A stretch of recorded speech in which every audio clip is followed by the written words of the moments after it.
Welcome to the part 3 of the Critical Stream-a-thon. I am Max. This is Kat, and he's so pissed. He's so freaking pissed. All right. Beep, beep, beep, beep, beep. Who do we have here? We have Max. We have Steel City. We have Sharma Talks. So, no, I have no freaking idea what we're doing whatsoever. First of all, let me check on that. Where are we? We are at $39,166 reviews. Woo-hoo-hoo-hoo-hoo. That is pretty awesome.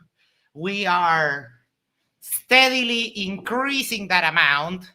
And what I'm going to do is start pinning the donation link to the top of the side chat. So we can start getting some of them donations. Where is DPD Banks? We have to say, DPD Banks really outdid himself with the event. It's been a success, and it really makes me happy being part of a community that when we have to get up and put on our pants and our big boy pants and help, that we gather, that we do as much as we can and that kind of thing. So I am ecstatic about this opportunity.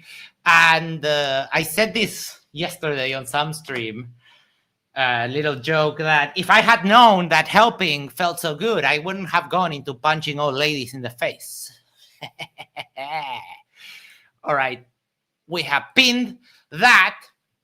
So we were doing a little bit of a trip down memory lane. So we covered a little bit of young Witsit before he put on 10 years in 5 years.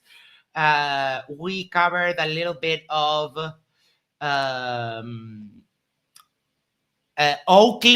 Oakley before his mouth was all rotten and he became a very vile person. And we covered a little bit of Glowbusters. So who else? Who does anyone remember any OG Flurf that we can cover? Or we can just maybe do a little bit of a jump and a skip to more modern flat earthers.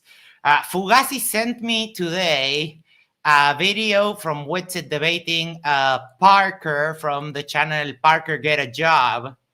And we might do a review of that at some point. The problem is that with Witsit, it's always the same shit. So he's talking about Mickelson Morley. He's just applying random fallacies. So you could just summarize every Witsit debate like that. We have CK, bro.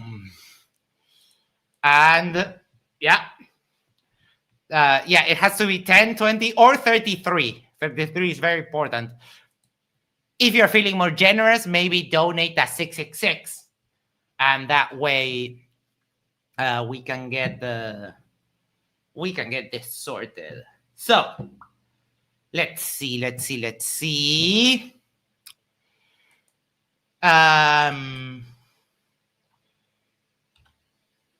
I can't think of any old flares.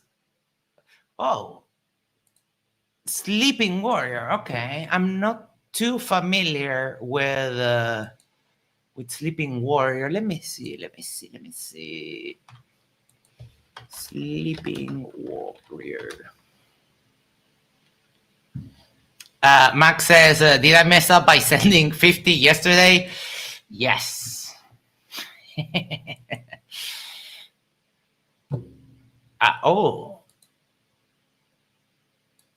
This looks... this already looks awesome. Because I think I'm seeing some Fleur from Fleur Faction, a video against Professor Phil Bell, and you're not You're not watching this, so hold on. Let me do that. And Windows here. There we go.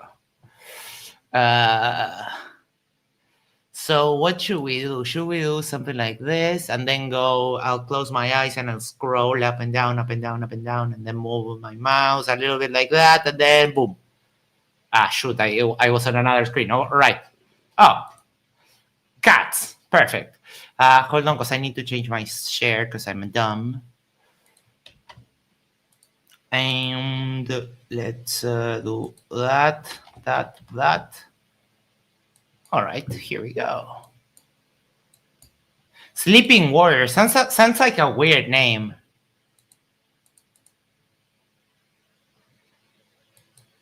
Yellow. Of 2.5 hours worth of conversation. They say cats have 9 lives. This is the reduction of 2.5 hours worth of conversation between cats and Broomy, otherwise known as Tommy. And sit back, enjoy, and watch cats use up all. Is why gas pressure is pinned against you cats, because we know you can't answer it. There is no evidence to support it. You just explain it with graphs and diagrams and maths and explanation, but no demonstration. At least with Cavendish, you've got something to demonstrate what you believe to be true, but you don't have that with the gas pressure without a container. You've just got maths. Sit back and enjoy. Well, Mr. Sleeping Warrior, 40 seconds and you're wrong, because number one, tokamak reactors exist, and also I have them. I've shown it so many times. I'm not going to show it today, but I have a demonstration of liquid oxygen in a magnetic field, and it forms beads that just float there. So yeah, we can have liquids and gases without containment, because liquids and gases respond to the forces applied on them. So if you can ionize plasma and keep it in a magnetic field, plasma, what is plasma? It's super hot gas, right? So wrong. We're starting off awesomely. And for those of you more interested in the debate tactics, watch for the tactics involved here. Swerves, diversions, red herrings, burden of proof reversal. This conversation's got a lot. Oh my God, the fallacy bros, they're so annoying. They call fallacies incorrectly every single time. Holy cow. Tony, I know you said you had some things to do, but I have one question. If you would like to explain it to me, because I talked about it with Sob, and I feel that my explanation was lacking. It's about this whole thing of gravity. Sob thinks that gravity has to expend fuel or some kind of thing. Like, where's the energy for gravity? And I don't remember exactly what I said, but my response would be is that gravity is generated by the mass of an object warping space-time. And the mass is something constant in an object unless you remove mass or you add mass, or it congeals, it kind of attracts mass from other places, right? So because that is constant, then there is no need for fuel expenditure like this guy thinks. And I would like your informed opinion if you get a chance. You can come on and let me know, or if you want to type it in the side chat. Either is fine with me. That's basically how I think it was all gases. Oh my God! That's young Creaky Blinder, or younger, and younger cats. That's cool. Created at the ground level. Oxygen and all that all creates on the ground. And obviously when the sun comes up, it heats up the air molecules and creates steam. And then that's how we get things up into the cloud and they go back into the mountains, and it's like a cycle.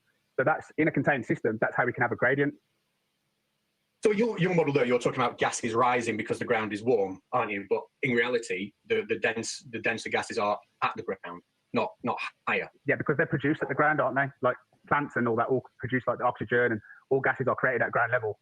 And well, no. Number one, gases are not created, they're just transformed. The plant doesn't create oxygen, it just grabs a molecule of carbon dioxide, CO2, and splits the carbon and liberates oxygen. So, no, gases are not created at the ground. No, they're just transformed at the ground. But then we have the problem of the other gases, you know, the ones that are just there all the time. Tony answered my question. Gravitational potential energy relates to your height in the gravitational field, but the very concept of energy is difficult in a relativistic sense, or so Clive Wells tells me. Thank you so much. But it is bonkers that he thinks that gravity has to expend fuel or, you know, expend energy. That is baffling. As he thinks that he has, with that question, you know, the breaker of the globe. It's just hilarious. Even though don't escape is because it's contained. But the question that we're skipping is that how do we have a gas pressure in the first place without a container? That's the main thing. We'll definitely get to that. Can that be the very next point we come to? And I definitely will not dodge that. We'll definitely come to that. But so realistically, there is a reason why, if it's contained, that things would settle. What the fuck was that cut? He said, but was going to give the argument and you cut it. What the hell is this? I smell tendentious editing. Clive says, work done by a force is integral f dot dx. That's times, right? Where the contour is the path taken. I feel so dumb right now, Clive. I didn't understand any of that. I'm so sorry. I don't know if you can explain it in a more simple term.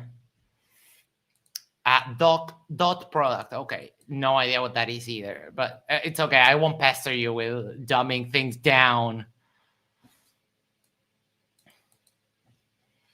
The Canadian Space Advocate says, I guess some of us are late. Yes. Oh, they're coming. DP just forgot of it. Coming now. Okay. I didn't even look if they were streaming. I kind of just started at the time, but things have been moving, so yeah, it's okay. It's no one's fault.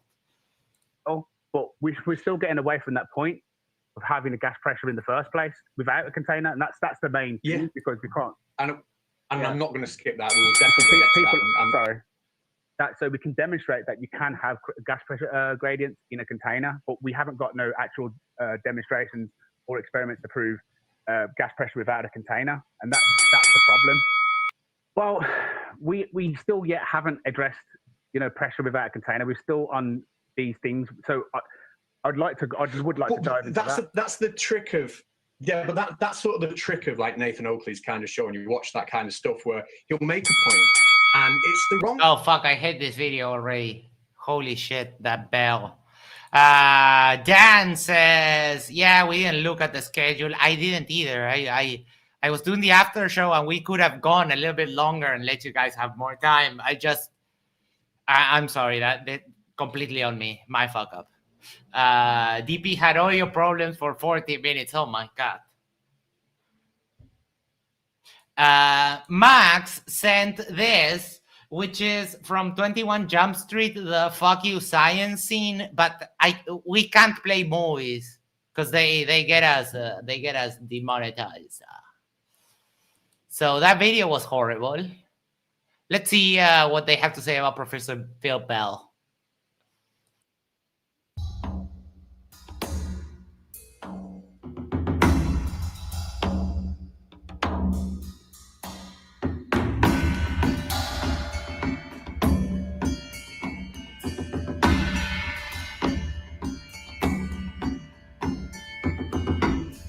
Oh my God, no.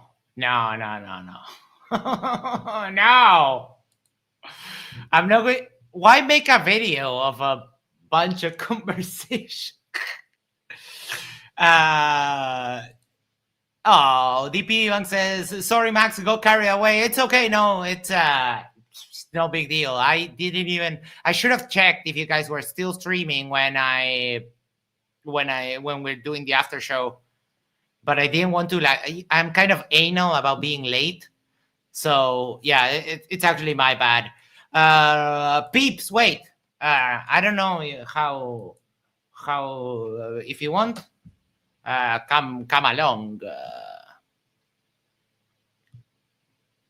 Proby says sleeping mind. FF 85 says good day. It's actually the middle of the night for me, but yeah. Though I've slept like 8 hours in the last 48, so everything is kind of like a haze almost, but it's okay. Let's see. Are all these videos just like pure trash? Alrighty then. Yesterday's video, I asked if somebody would identify the height of the land presented in the video that Sandra showed at the relevant timestamp. And I was really aiming it at Ruhif, because I wanted Ruhif to give me a little infamous red line I've seen so much about. According to his model, Ruhif can model where the base of these mountains should be. So I thought, right, I can prove that the base of the mountain's on screen, and it's right the way down to the beach, and I'm going to demonstrate it. But I needed one of them to make the claim. So what I did was I poked the bear a little bit, and I spotted that there was an intentional error that I could on purpose make, but force the correction, which I've now got. I did ask somebody to identify the elevation of the land marked 3, and if I would have got that information from Ruhif, I would be able to show how dishonest he's being, but I haven't got that information. But Ruhif is not dishonest, so we're already lying. And he's swerving it. Don't know why he's swerving it. Well, actually, I do. It's because he doesn't want people to see what he's doing is wrong. But I have got his infamous red line, and this is what we're now seeing. So this red line represents where, in Ruhif's opinion, is the base of the mountain on a flat plane, based on whatever model he's put into it. I'm assuming that he's removed the atmosphere. I'm assuming. DP Ivan says critical Stream-a-thon is up to $13,000 raised for critical think. Yes, let's go. I'm so happy. You guys didn't see it, but I was giving you a little bit of thanks and praise for what you've done, setting this up, DP, and everyone else with the hosting and everything else. So yeah, it's pretty awesome to help out with this. That he's not. I don't actually know what his explanation is, but according to Ruhif's model, this red line represents the base of the mountains where the mountains should be if the Earth were flat and not having any atmosphere to just cause all sorts of mayhem at the horizon. If I demonstrate and show you all categorically that we are indeed looking down to the base, we are indeed looking. I know there's no beach here because it's rock fronts, but we're essentially looking down to the beach where the water meets the land. Then this does prove that the Earth's flat. There is no rebuttal to it, and Ruhif will have to concede that the Earth is plane and that he is wrong. Obviously, he. Oh, love the wishful thinking, Sleeping Warrior. DP says, "Be my pleasure, despite technical disasters and sleep deprivation." Yeah, you probably slept less than me, and I slept very little. I'm going to break my bed in half until 5 p.m. tomorrow. He's never going to do it. And all the ball earthers will feed the convenient lie because they all want the convenient lie. They'll pay for it as well. They'll give super chats in the name of the convenient lie. So they'll push it no matter. I love it. I love it when flat earthers is like, Globers get super chats. It's like, yeah, dude, we put in a lot of work. We are more likable than you guys, and we have the truth on our side. So, I mean, what would you expect, that we do this for free? That it's baffling when they go down this route, right? Like, oh, the Glovers, they get so much money. It's like, yeah, dude. We are all the time thinking about making engaging content and reinventing ourselves. Like, look at us right now. We can't get a flat Earth debate whatsoever. And when you get them, you get the two past debates that happened with Craig and myself that I was moderating, where the two flat earthers had no freaking idea that I was trying to help them when they were literally wasting their time in their openings. So, if any of their benders wants to come in, I'll post the link there. We can do. Peter Markley says Max's impression of Fleur's crying just now sounded exactly like the Statler and Waldorf Muppets being choked. I forgot where my train of thought was going, so we'll just continue playing this massive derp. What? I'm now going to show you the deliberate mistake that I made. Woohoo! Hey, Dan, how are you? Well, and as I pointed out in chat, the biggest difference between us and flat earthers is we're employed. That is true. That is also true. I don't know how else to put it so bluntly. Yeah, I agree. Like, most of us, I mean, the vast majority of us have jobs, and we also do YouTube. So, like, yeah, of course we have fuck you money. Well, some of you have YouTube as a revenue stream. True. Although, well, we'll get you there. It's this Stream-a-thon, I picked up 30. Let's go. I'm at 246 now, so it's like I just got to get on my ass and do some more content. That's all. Just a little bit. I mean, we could always do, if you need a hand or whatever, we could always do a couple of streams on your channel, hang out or do one of the video reviews or, something else to spice up, so you don't have to, because you produce a little bit higher quality content research-wise than I would, for example, right? Well, I wouldn't say more than you would. I'm definitely more than a flurf, but I'm more about, watching the video and just laughing at the morons. But I can do that all day long too.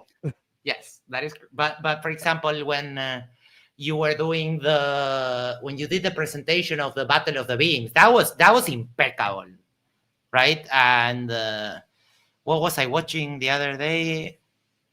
I don't know. I think I was watching one of the last streams you did, and it dealt with some conspiracy. I'm sorry, everything is. Oh yeah, USS Liberty. USS Liberty. Yes, that. Yeah. So yeah, but if you want to, we can always lend a little bit of a hand. And the funny thing about the Liberty is I did something I wanted to do, but I didn't really want to do it per se in this current time frame because I knew conspirators would flock to it. Because to them, USS Liberty is bad because, of the country that perpetrated it, as opposed to USS Liberty is bad, and here's all the evidence that compiles for that. There's two differences. Right. So, but I asked my Discord, and they're like, screw the optics. So I went ahead and did it. And, but yeah, no, I mean, I do a lot of research on a lot of my stuff, but at the same time, that gets old. After a while, you're like, dude, I've been working on this script for 2 fucking weeks. I need to stop. Right. Yeah. But you'll get there in time, optimizing processes and that kind of stuff. It's hard work, but once you get into the groove of things, you maybe get those scripts in 1 week rather than 2 weeks. Right. Well, and that's why I started doing the parody commercials too, to kind of give me a break from the dirt. Those are hilarious. Day is like as far as I'm concerned, that's my masterpiece right now. Yeah. I watched that yesterday, I think, or I don't know, sometime before I took a nap, a very short nap. It's only a 2-minute video. If it put you to sleep that quickly, you're tired. No, it didn't put me to sleep. But okay. I don't know. I honestly don't know what day it is. I feel like it's freaking Sunday because I'm streaming at night at this time, but I don't really know what time it is. Like I woke up this morning thinking it was Sunday. I'm like, shit, I just lost my whole weekend. And I'm like, that's all right. I mean, it's for a good cause and everything else. I went out to the couch and made some coffee. I turned on the coffee, went and sat on the couch, fell right back asleep for the next 3 hours. Woke up, DP had just finished. I'm like, I wanted to get on while he was on to see if he needed the break or whatever. And I guess you came to his rescue, but it was funny because I was like, yeah, I'm up, I'm making coffee, I'm ready to go. I sat back on the couch and checked out. Yeah, it happened to me a couple of times. It happened to me with the flat earther. Well, not the flat earther. The moon landing denier, Marcus, the old guy. He's been on 2 MDD debates. I couldn't do the after show for any of them because I literally fell asleep. And the first time, he'll put you to sleep. The first time I was sitting in the chair and I was starting to, you know, how you get there, you accommodate your body to the stage and you start, you know, turtling and going inside your shirt. And I was like, I noticed that I was falling asleep and I woke up on the couch and I don't remember when I moved from the chair to the couch. And when I woke up, it was like super late and I had left the after show open and I didn't cancel it because I fell asleep. It was wild. And then the other time I was like, yeah, Marcus is putting me to sleep. There's no after show. Fuck it. You can tell how much rum I've had on a live stream by how much lower I get in my seat. Because it'll start up here and then slowly it just kind of goes like this. Yeah, and you start like melting into the seat. But no, this has been a great Streamathon. It's been fun. It's been I had a blast on mine. What like legit and bullshit was fun. I had a great time screwing with everybody's brain. The tales that you were doing yesterday. No, that was the second stream. The first stream we did trivia. So trivia, it was just I watched that. I slept. Yeah, the 2 answers, legit or bullshit. And then the second stream we did Mad Libs. Yes, those. I saw that part. I was lurking, kind of. Yeah, that was fun. I learned quickly. Well, not too quickly, unfortunately, but I should just ask for what I need and then just write down all the ones and fill in the spaces based off just asking once. Like I need an adjective, then look at all the adjectives and then go write them wherever I need them. So right. You asked me because I was saying a word. I'm going to tell you a little bit of an anecdote. I have this thing where, well, I mean, this is probably a third world country problem. Here we have people that go on buses and rap. And they kind of freestyle and whatever. They go with a little speaker and they go into the bus and they rap. But it's not that they have a song. They start asking people for words that they can give me words so I can connect them into a freestyle rap. And I was listening to my music and this guy comes up to me and I go like, no. And he insists. And I told him, I told you no. And he insisted again. Okay, my word is parallelepiped, which is basically a 3D prism in which all opposing faces are equal parallelograms. Oh, okay. Learned something new. Yeah. And if it's not that word, it's this little muscle right here. No, sorry, this muscle right here, the one that goes here into your neck. That's sternocleidomastoideum. Oh, that's the one that I slept wrong last night, and that's the one that hurts, is right? Yes, when you have turtleneck, that's sternocleidomastoideum. Well, I guess Whitsett should go down to Uruguay. He can ride buses all day for Oh yeah. I mean, income. no one will give him anything because he speaks English, but I mean, he could come to Uruguay. I don't think he will do well because we don't have that kind of, religious fundamentalist people too much. So he would be like he would be in his actual position in the world, which is being ignored. I covered a little bit of Widget. In here, we did a little trip down memory lane. I saw that. I saw like the first half hour before I was just like, all right, I'm going to bed. I can't do this anymore. Because the funny thing about Friday was like Toon was supposed to go for 2, then I was going to go for 4. So I was going to nap during Toon. Because I know, because he was going to bring up Ledwell and stuff like that. And I was like, all right, Ledwell's his own derp. And I'm like, awesome. I can miss that. So then, and then you started messaging me like, hey, there's a schedule change. And I'm like, oh shit, this is right in the middle of my nap. So I'm like rushing around, getting showered, getting set up. And I'm like, all right, so I'm going to do 2, you'll do 2, and then I'll back up the end of the 2 again. So it's like, the MC Toon sandwich is on the bread of it. Yeah. So, no, it worked out in the long run, but it was like, by the time I got done, I've been almost up for 24 hours. And, because my day started early to get the kiddo to school. Right. Now that it's just the 2 of us here, like you shower before live stream, they can't smell you, right? Yeah, I know, but the problem is I have long hair. You don't have this problem. No, see, you can grow this, I can't, but I get you here. Yes, I am actually growing my Islamic beard. Someone told me, like, dude, you're looking a little bit jihadi, but no, it's not. Well, here you go, Max. This is 3 days right here. What? Like, dude, you look like clean shaven. No, I got a little stubble, but yeah, this is 3 days.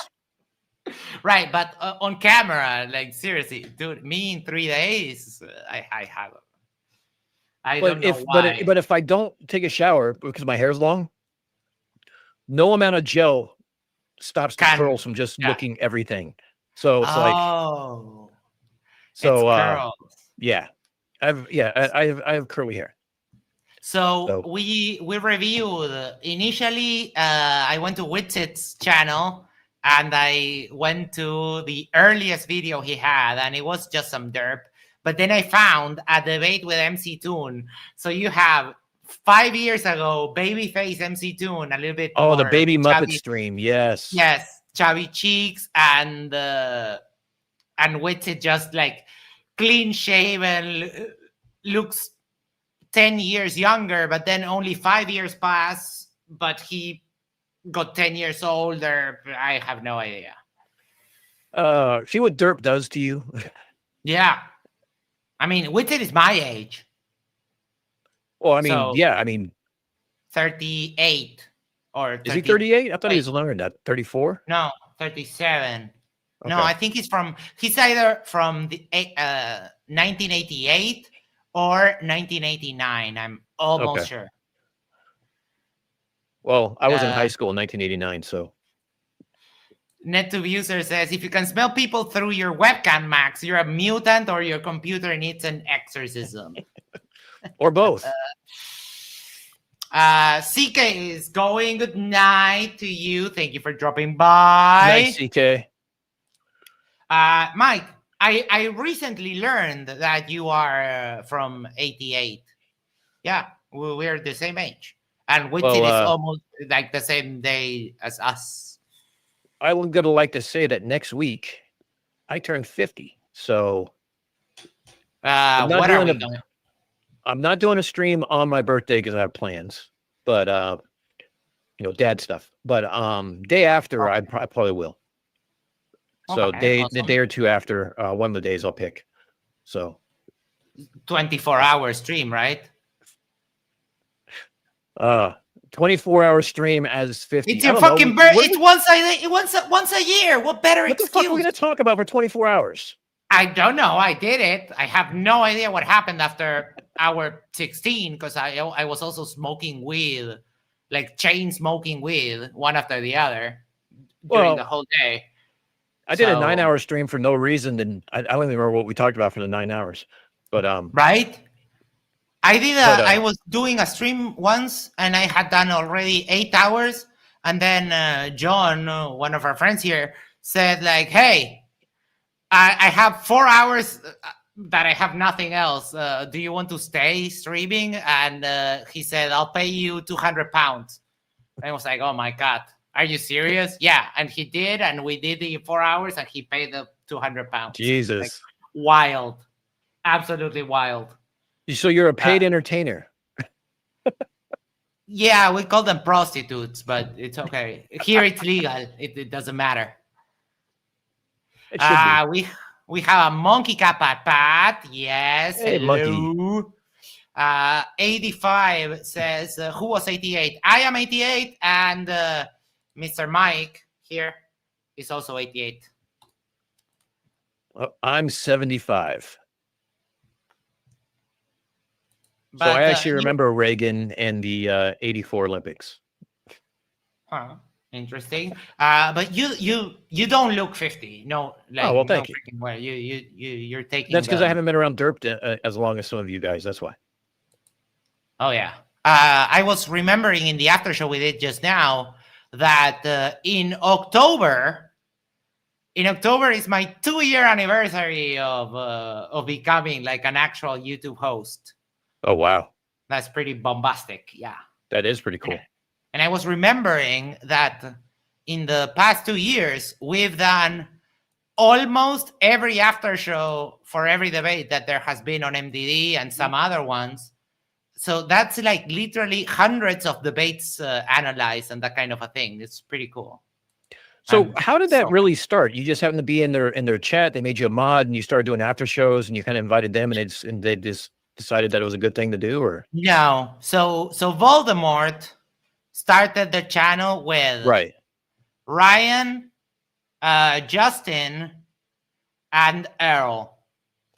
And the idea was the same, to do after shows for MDD with open panels. So I got to that through the MDD Discord, and I started joining the panels as, you know, as a panelist, just someone to give their opinion on the debate, right? And then there was one time where Ryan couldn't host the after show, Voldemort couldn't host the after show, and Justin couldn't host the after show. But Justin had a smart thought and told me, like, no one wants to host the after show today. Do you want to host it? And I was like, hell yeah. Open the thing, give me the stuff, I'll host it. So we did that. And then the fight started happening. First it was Ryan, then it was Earl and Justin, and then all of a sudden it was just, you know, Isa, Dr. J, who had become friends of the channel, me and Voldemort. So when you said Ryan, is this Ryan from MDD? Ryan from MDD, yeah. Okay. And then because I stay up late and that kind of stuff, I started hosting the after shows, and they kind of became my thing. And Voldemort used to do his things in the afternoon, and that was pretty much it. It was, I mean, I never planned. It wasn't that I decided, okay, I'm going to be a YouTuber, I'm going to start a channel today. No, it was kind of things happened, and all of a sudden, one day I realized, and I was hosting the after show. So, you know, it's funny because, like, I had never intended either. It was like one of those things, like, I did the presentation of Battle of the Beams on Mike's channel. And I did it in Discord, and I was, like, happy doing that. And Mike was like, do you have a channel? I'm like, no. He goes, you should. And I'm like, well, maybe I should. I can fill a niche that's, you know, that's not there. So I was debating it, and I was, like, trying to get it up and, you know, trying to get things going and stuff like that. And then finally it was like, maybe I should actually do this. Yep. It's so much fun. It's so much fun. Oh, sitting around talking with chat for like hours on end, to me is hilarious. I have so much fun doing that. Yeah, people have some of the best jokes, and you get community. You know, we speak among each other on Discord, and we plan future stuff. We do stuff together. Like the last stream that I did with Mike, it was a fucking blast, and we did half and half on his channel, and then my channel, and then here, and it was amazing. Now we have to do the reverse because we streamed a little bit more on this channel, but that was a blast. I laughed so hard. Well, and it was like, I mean, if you saw us over on, you have to fast forward the first 40 minutes, but once you get past the 40 minutes of the animated hands from DP Debunks and you can see them mouthing the 4-letter words, we just hung around talking about stupid shit. And it was like, it's just nice to hang out. And like DP was just like, hey, we need to do this more often because for some reason there were still 60 people there listening to us for whatever reason. Yeah, they're showing their support, and there are some parasocial bonds that are created in these kind of things. Oh, yeah. So I mean, when you think it, we have a lot of responsibility in those things, and people tend to abuse that. But it's important to keep that in mind, and knowing that you do have a responsibility to the audience, and as debunkers, we also have a responsibility to the truth. So right. No, I follow you 100%. I know exactly what you're talking about, and I agree.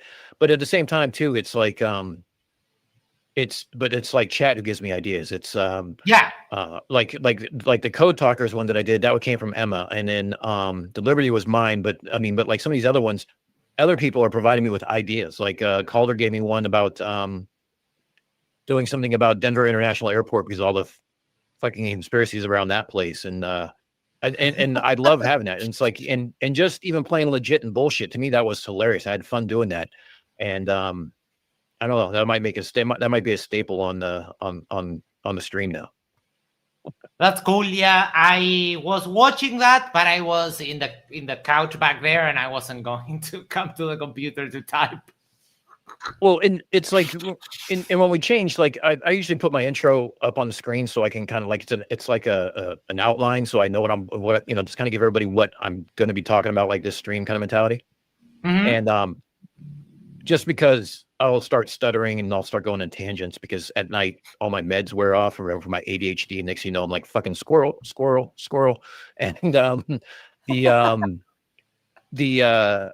so I had it written on there, and I'm like, I mean, look, let's be honest. It's like MC Toon has like 100 times the reach, 100 times the people in his live streams, and like he could read tax codes and still have 100 times the reach that I do. So I was kind of laughing, like, yeah, I'm like the unhinged band, like local band is the opening act. Yeah, fair. So look, I'm self-aware enough to know where I fit in. You know what I mean? It's like. That's the reason why Dirt Ventures is such a thing. It's like we're mostly point and laugh. If you learn something, it's strictly by accident. Yeah, I wanted to join, but I kind of forgot that there was a debate today.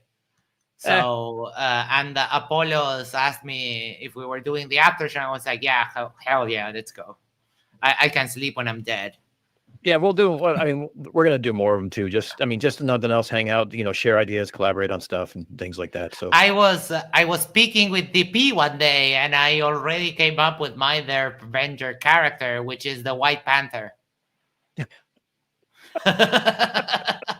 but like he's super white, but he's also always sunburned because it kind of sucks being that white. Monkey Kappa says, look, when I get a tan, of course, it's my freckles holding hands. That's what happens. I don't get a tan at all. I go from white to tomato red back to whiter than before. Well, that's me, but it sucks so hard. Oh, I'm the same way, but it's like one arm while I'm driving gets somewhat tan because of the window. But if you look at it, it's like literally freckles holding hands. It's not really a tan. Right. I do get some of those skin blemishes with the sun. That's why I don't really go in the sun anymore. I'm a redhead.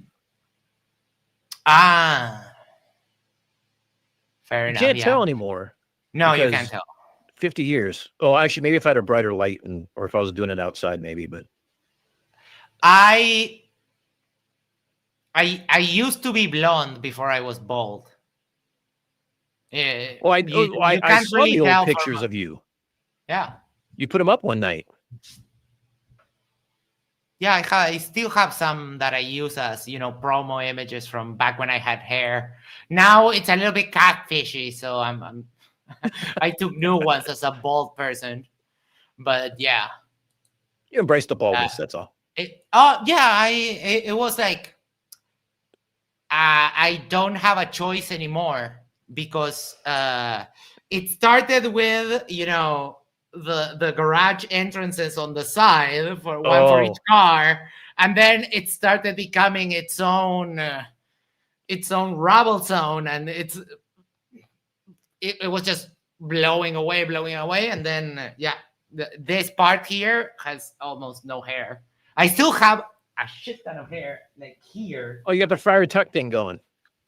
Yeah, and I was like, okay, I have two choices. I can either just go bald, or I can, I don't know, maybe do a comb over and that kind of stuff. But my brother does that. He has the same bald spots as me because they're my father's bald spots.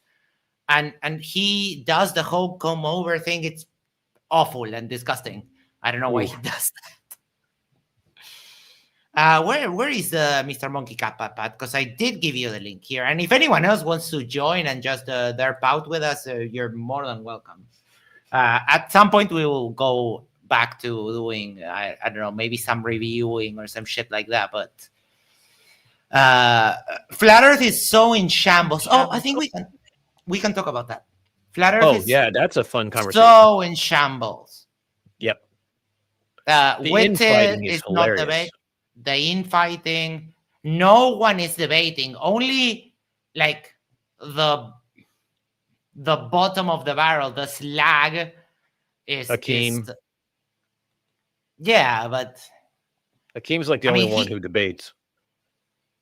The debates, like I've been trying to get a debate with Matthew Hakeem for close to 2 years, and I still can't get it. MDD was about to host it, but then it didn't happen. And the last time I challenged him, he was like, "Oh no, I can't debate at night anymore." And he's always like derping out in all other flat earthers chats and so on. So like it makes no sense. The same thing happened with Witcher. I went to his stream and sent him a super chat. My first ever super chat on YouTube was to Witcher to tell him like, "Hey, you know what? I'll just play it. Oh, why not?" Give me a sec. Dun dun dun. YouTube. Yeah, I saw the Ross one where he rage quit. That was pretty funny. That was funny. It's like you should get more of the credit. Yes, because it was the thing was kind of with me. On the back room, he was saying, "Oh no, I think you're racist." No, I'm not. Prerequisite of actually knowing the creator's real and trusting the creator. That's a pretty major step that people need to actually do that part. But my point there is, it's like, or the other one is, okay, yeah, lots of stuff will happen, unfair stuff, whatever, but it's like the position of more of a leader or something where you go through those things and you come out on the other end, and then you're able to be used for much more impactful, more important goals or missions or plans. So to me, obviously, I gravitate towards that, no doubt. Like if I'm going to make up my mind, I'd much rather be that. I'd much rather just like first thing here, yeah. Titus 2.3 thought that I was paying $75 for the super chat because, of course, they don't understand color coding, and they don't understand that it says UYU before the currency. Because I mean, why bother, right? Whatever, like I'll have some scars. And it's like, the scars will never go away. They're scars. And some of the scars come from things that like really hurt. It's like, cool. Oh, he's really hurt because he's pat on his wife and she left him. Oh, and Sig was goading you. You still out of your league, bro. With Yeah. CK was also there, and I'm typing to Titus, to the one that said the thing about the $75. I told him, watch him not accept to debate me this whole stream. I got a lot of scars, and it comes with all the wisdom and discernment of experiencing what gave me those scars. Now, okay, I'm significantly more equipped for whatever is to happen or to come, or what the plan is, or what I'm supposed to do. I know, very meta, very heavy even. I started this off with very chill, playful vibes. This just happened. I don't know. Randomly, I feel led to say testimony stuff. And there's my input, even though I'm really tired. Oh my fucking god. What are you, a toddler? You're always tired. You're always sleepy. You're a fucking pussy. He says these lights just drain realized the that. energy from him. This is insane. And then all of his like Flat Sandra says 75 cents. In Uyu is shaking my head. Then Gene Teachman says, what a goofy waste of 75, because another dumbass thinks it's $75. And then one got smart and kind of Googled the thing. Well, and Just here's the because funny thing, is ignorant because chat they're not room, seeing employed, why- so they think $75 is a lot of money. Well, yeah, true. People here, if they hate Austin so much, I don't know. I don't care. See, what does this guy say here? What is UYU? 75 UYU. A true indictment of the American education system. Another child left behind. See, what is that like? 30 cents. I have been saving my first super chat ever to tell you you are scared to debate me. Love you. Bye. He didn't read it with a tone. It's love you, Let's unpack bye. this. Let's unpack this. Let's unpack this situation here. And of course, I had to tell him, it's Uruguay, dummy. I think he gets super triggered with me because I call him dummy constantly, and he gets super butthurt if you point out that he's not smart. Well, that was MC Toon's tactic. Was like, oh, you're so dumb. Yes. But I've actually always called him dummy. I've called him dummy like to his face. Well, I've been saving up for my mine. super chat, first ever, to tell you that you're scared to debate me. I love you. Bye. Okay, brother. Not your brother, but Bullshit. okay. Bullshit. We're not scared, dude. You're a pussy. I don't know you, man. Hold on, because we need to make a little hiatus to show him that he does actually fucking know me. No, he used to be on your after shows all the time. Yeah. All the time. Yeah. Yeah. And I show this the other on my first stream, but it's too good not to not share.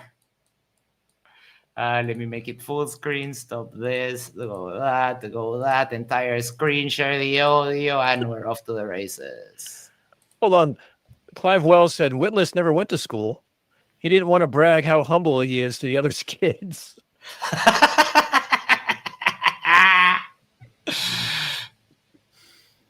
2024 is going to be a rough year for you guys. We're taking away satellites. We're taking away celestial navigation.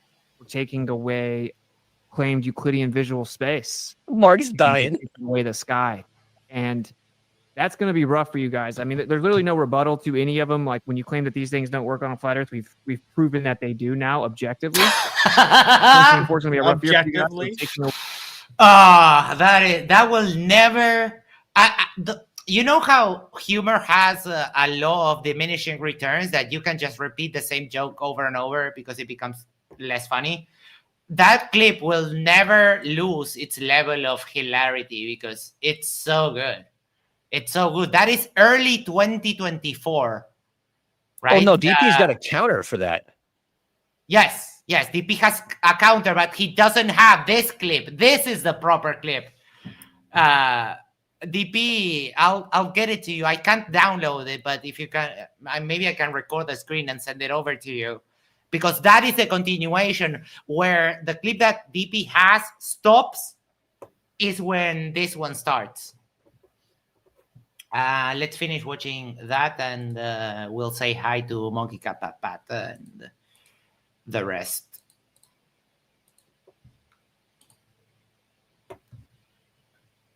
Okay, I do know of you. That So we're tracking back immediately. He's like, I don't know you. Oh, wait. No, I do know you. I've been on your channel. I've spoken with you directly. I like DM'd you, and he had a whole Twitter thread with me about when he was going down the Nazi route. So yeah, he knows exactly who the fuck I am. That's why he won't debate me, and that's what makes all of this so much fun. being the guy that was on that one show that would do debate after shows. You say I'm scared to debate you. Yeah. My recollection is I went on there and debated like the whole room.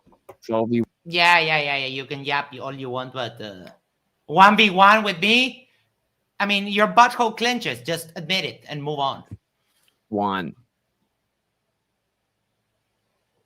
That's what I remember. And that's with interruptions.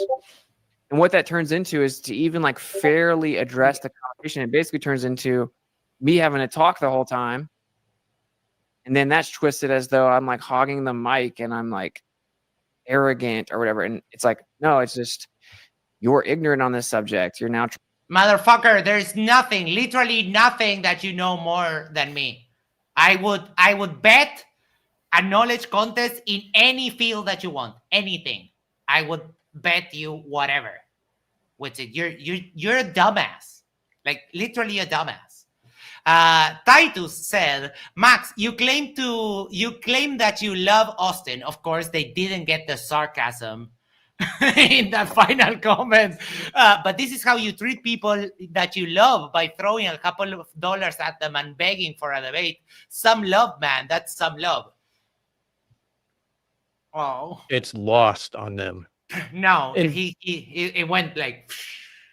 And his recollection is a little off because he didn't debate the whole room. He had Toby in there with him, Yeah.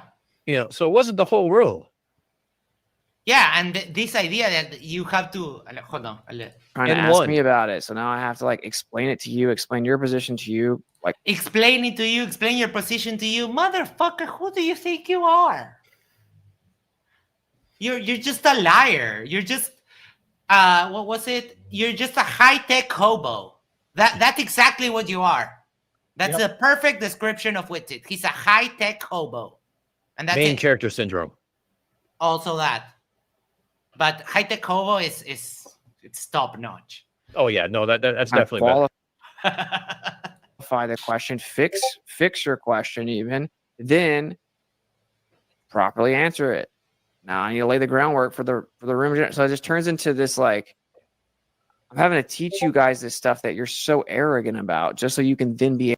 You can't teach me jack shit at all. Nothing whatsoever. What's it? Just let me remind you this.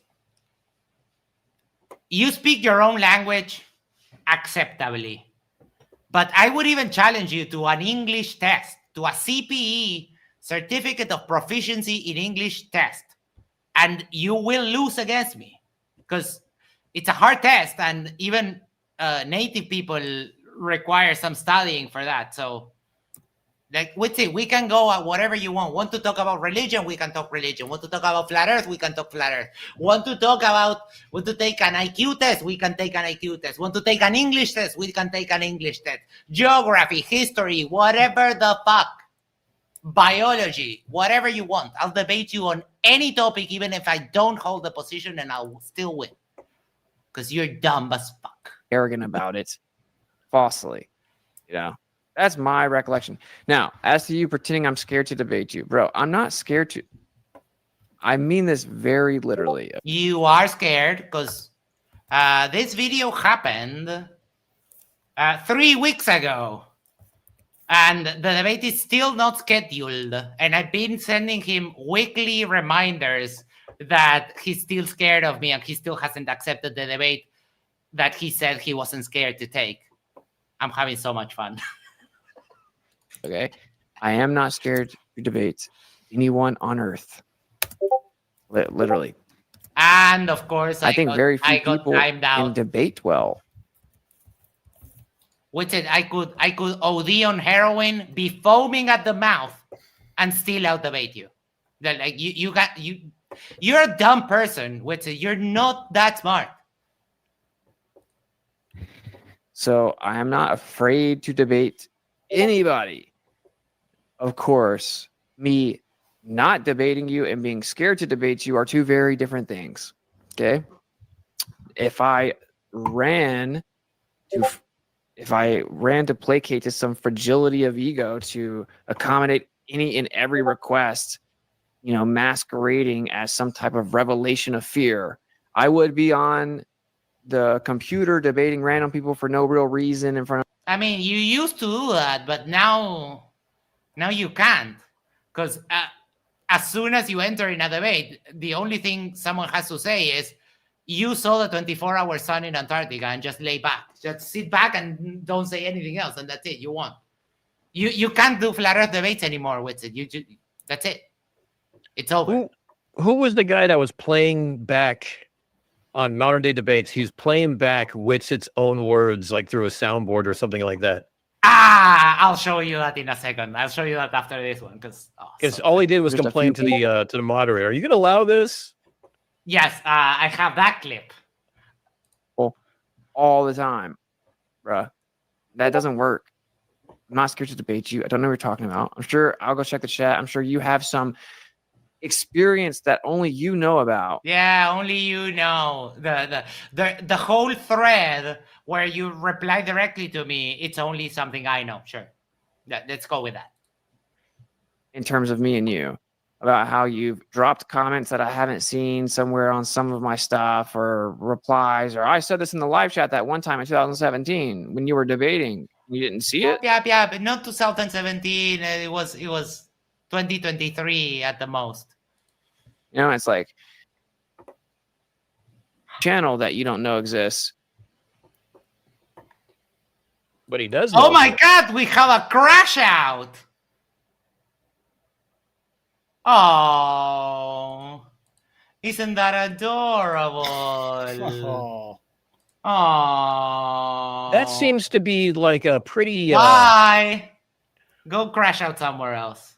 That seems to be a pretty. There seems to be a lot of assumptions in that statement.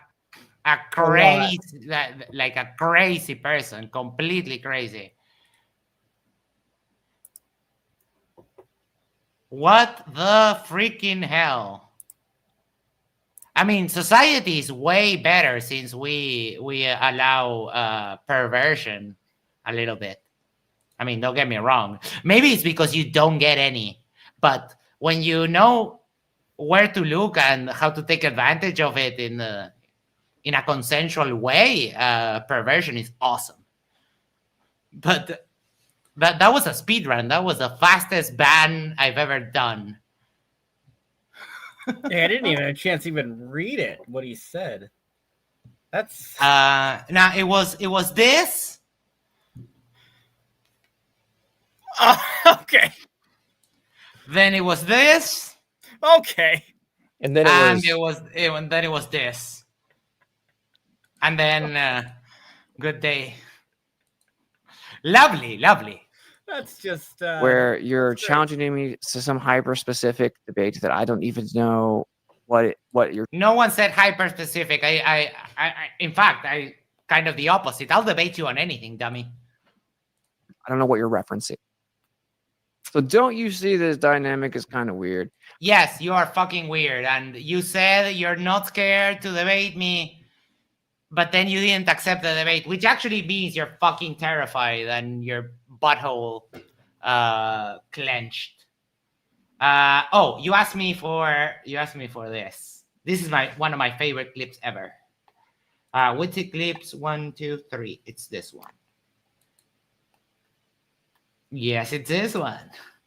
I also played it yesterday, but you asked for me, and whenever anyone brings it up, I just play it. It's a you kind of feel the need to. Rule.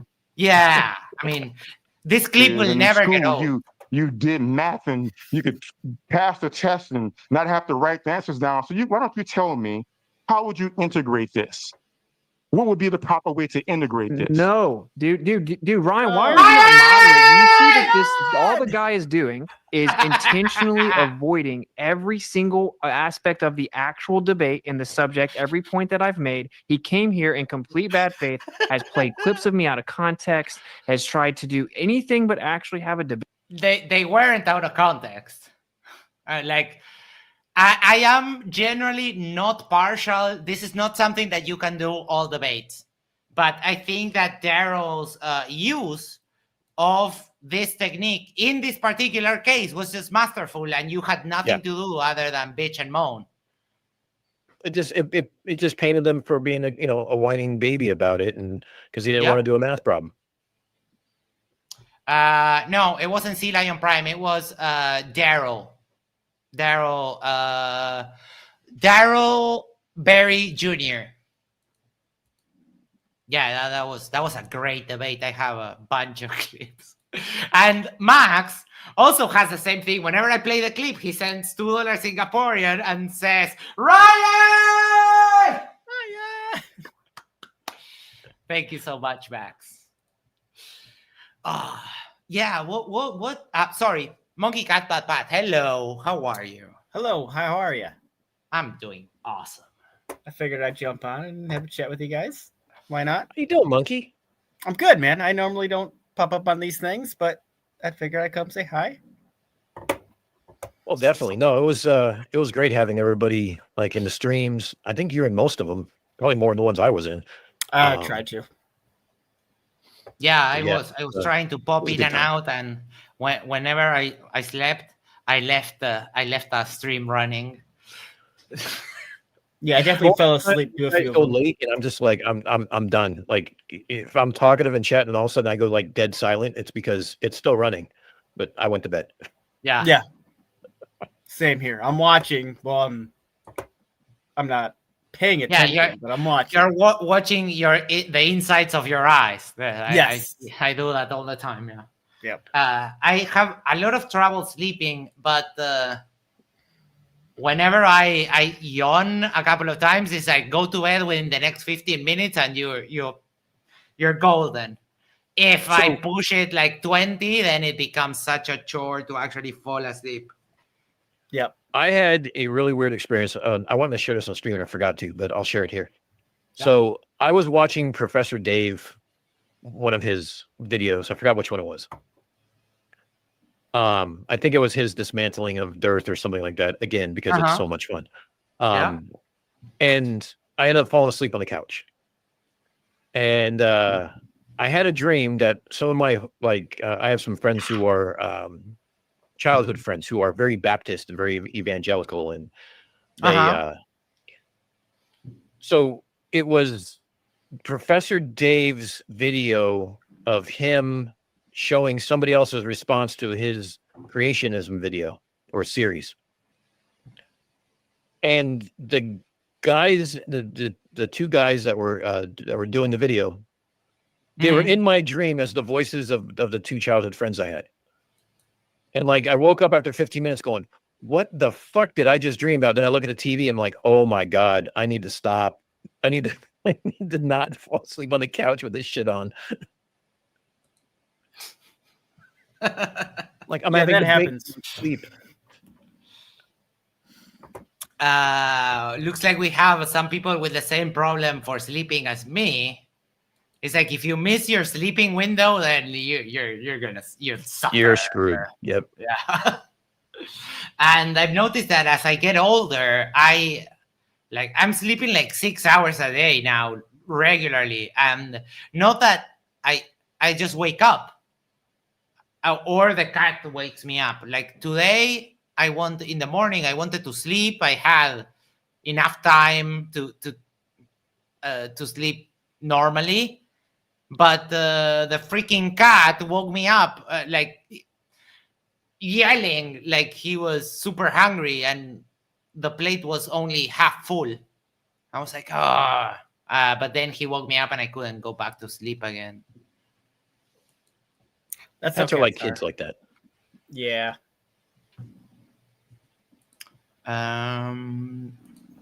Jack says you sleep less and less as you get older. At least I do.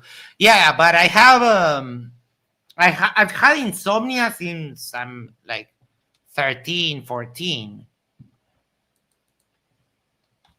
So yeah, it's if a I miss my complicated thing. window, and I've done that like because I've been on stream or whatever, and it's like, well, fuck, I'm not gonna go to bed till 3 or 4 o'clock. I gotta get up in 2 hours to go take the kiddo to school. So it's like if I can get a 3-hour window and I can kind of function through the day, but I'm gonna be taking a nap at lunch and I'm gonna be not very useful the rest of the night. Rise Up says you should jump on that guy's Sovereign Souls panel and let him have it. I would absolutely love to see that. Well, I mean, you don't have to wait. I've already done that. Yeah, but you Which get, guy what, on his panel? You get like what, like 5 minutes before he boots you, though. No, I went in. We talked about how it wasn't on Sob's channel. It was on Flatsoy's channel. We talked about how Sob is a failed criminal, how he couldn't even hack it as a criminal,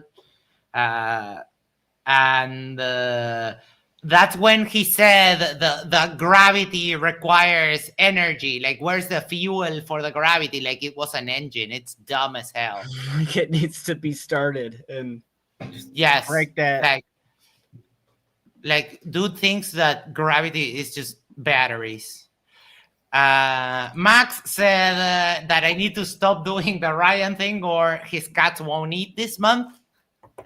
I'll stop. Okay, for this month I won't do it anymore unless it's very specifically apropos.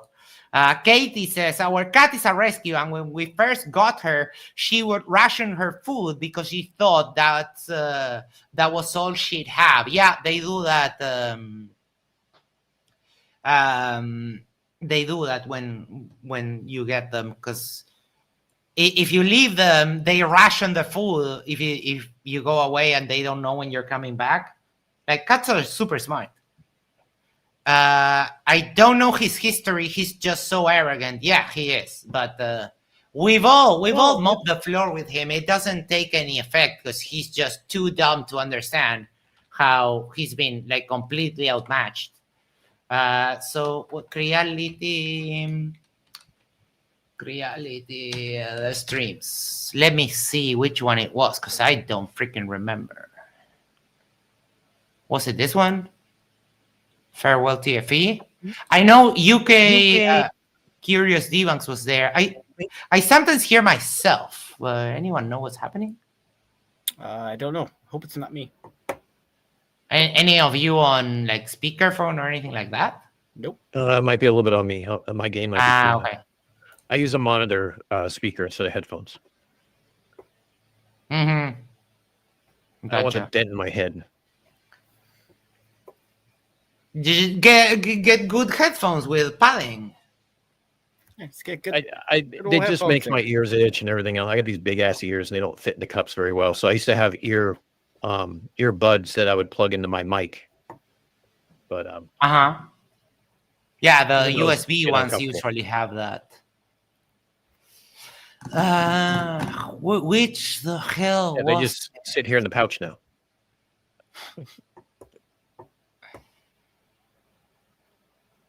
Was it this one? Live the Vet? No, it can't be. Yes, Katie, I'm manufacturing audio issues now. I didn't have audio issues, but I forgot to swap the channel and play the video without putting it on screen, which I do sometimes, but it's not audio issues at least. What the fuck? I think it's this one. Yeah, it's Curious, UK Debunks. And then there was Luca. I'm trying to find that link, but I don't know if it's... I'm scrubbing through the video to see if I find myself. All right, I'll be right back. I need to get a receipt. Alrighty. So Monkey, what's been your favorite part of the Streamathon so far? Well, I missed the past day or so. I haven't really started paying attention until tonight. All right. Just for personal reasons. You got it. Just Boot, because we call those booty calls. It's okay. It's called quitting you don't smoking. have to say it. No, quitting smoking is a bitch. So Yes. I have been very irritable, and I didn't want to. Yes. I didn't want to deal with derp. Like, that's not. I can't deal with that right now. So. Yeah. I 100% feel you. The times I've stopped smoking, usually that irritability lasts 3 days. Or so. Yeah, I'm on the end of it right now. So I've been going through it. Doctor said I should probably quit smoking. So I'm like, all right, I'll give it a go. But yeah, no, I mean, it's been all good. I mean, it's nice to see Critical Think get all of the money that he spent. Like, for what he did is, Oh, I don't have a ticker here. Hold on, let me put it on. You said Critical Think just as he commented this. Hi people, I'm hanging around here until lunchtime real soon. The time difference with me, Critical Think, is it's a lot because I'm in Uruguay, so it's super hard. And last night today in the afternoon it was your night, and now it's like my night and it's your lunchtime. But Critical Think, let me tell you that I am very grateful for all that you did. And I'm super happy that we get to give you a hand, even though we're not close to the full goal. But we did make a little dent on that, and I think that's great. A little bit less burden off your back, and it feels wonderful to help because you absolutely deserve it. Badass, complete badass. You made flat earthers cry so much. Critical Think alone destroyed flat earth. He took that flight from Australia to South America, which a lot of flat earthers said doesn't exist. He took that, and then he also did the weight experiment, which is probably, in my opinion, my favorite experiment that they did with TFE. It's so good. It's so good. It's incontrovertible. It's top tier, really. And I'm super glad that we got to help you. It makes me happy. It makes me happy for as helping you makes oneself happy in kind of a selfish way. But the fact that the community really stepped up and we all got together, and DP had the idea, and I don't know anyone who said no. We all put in our little grain of sand, and that is just wonderful. Yep. All right. So we went on a super tangent, but we were talking about flat Earth being in shambles. I'm going to hand it over to you.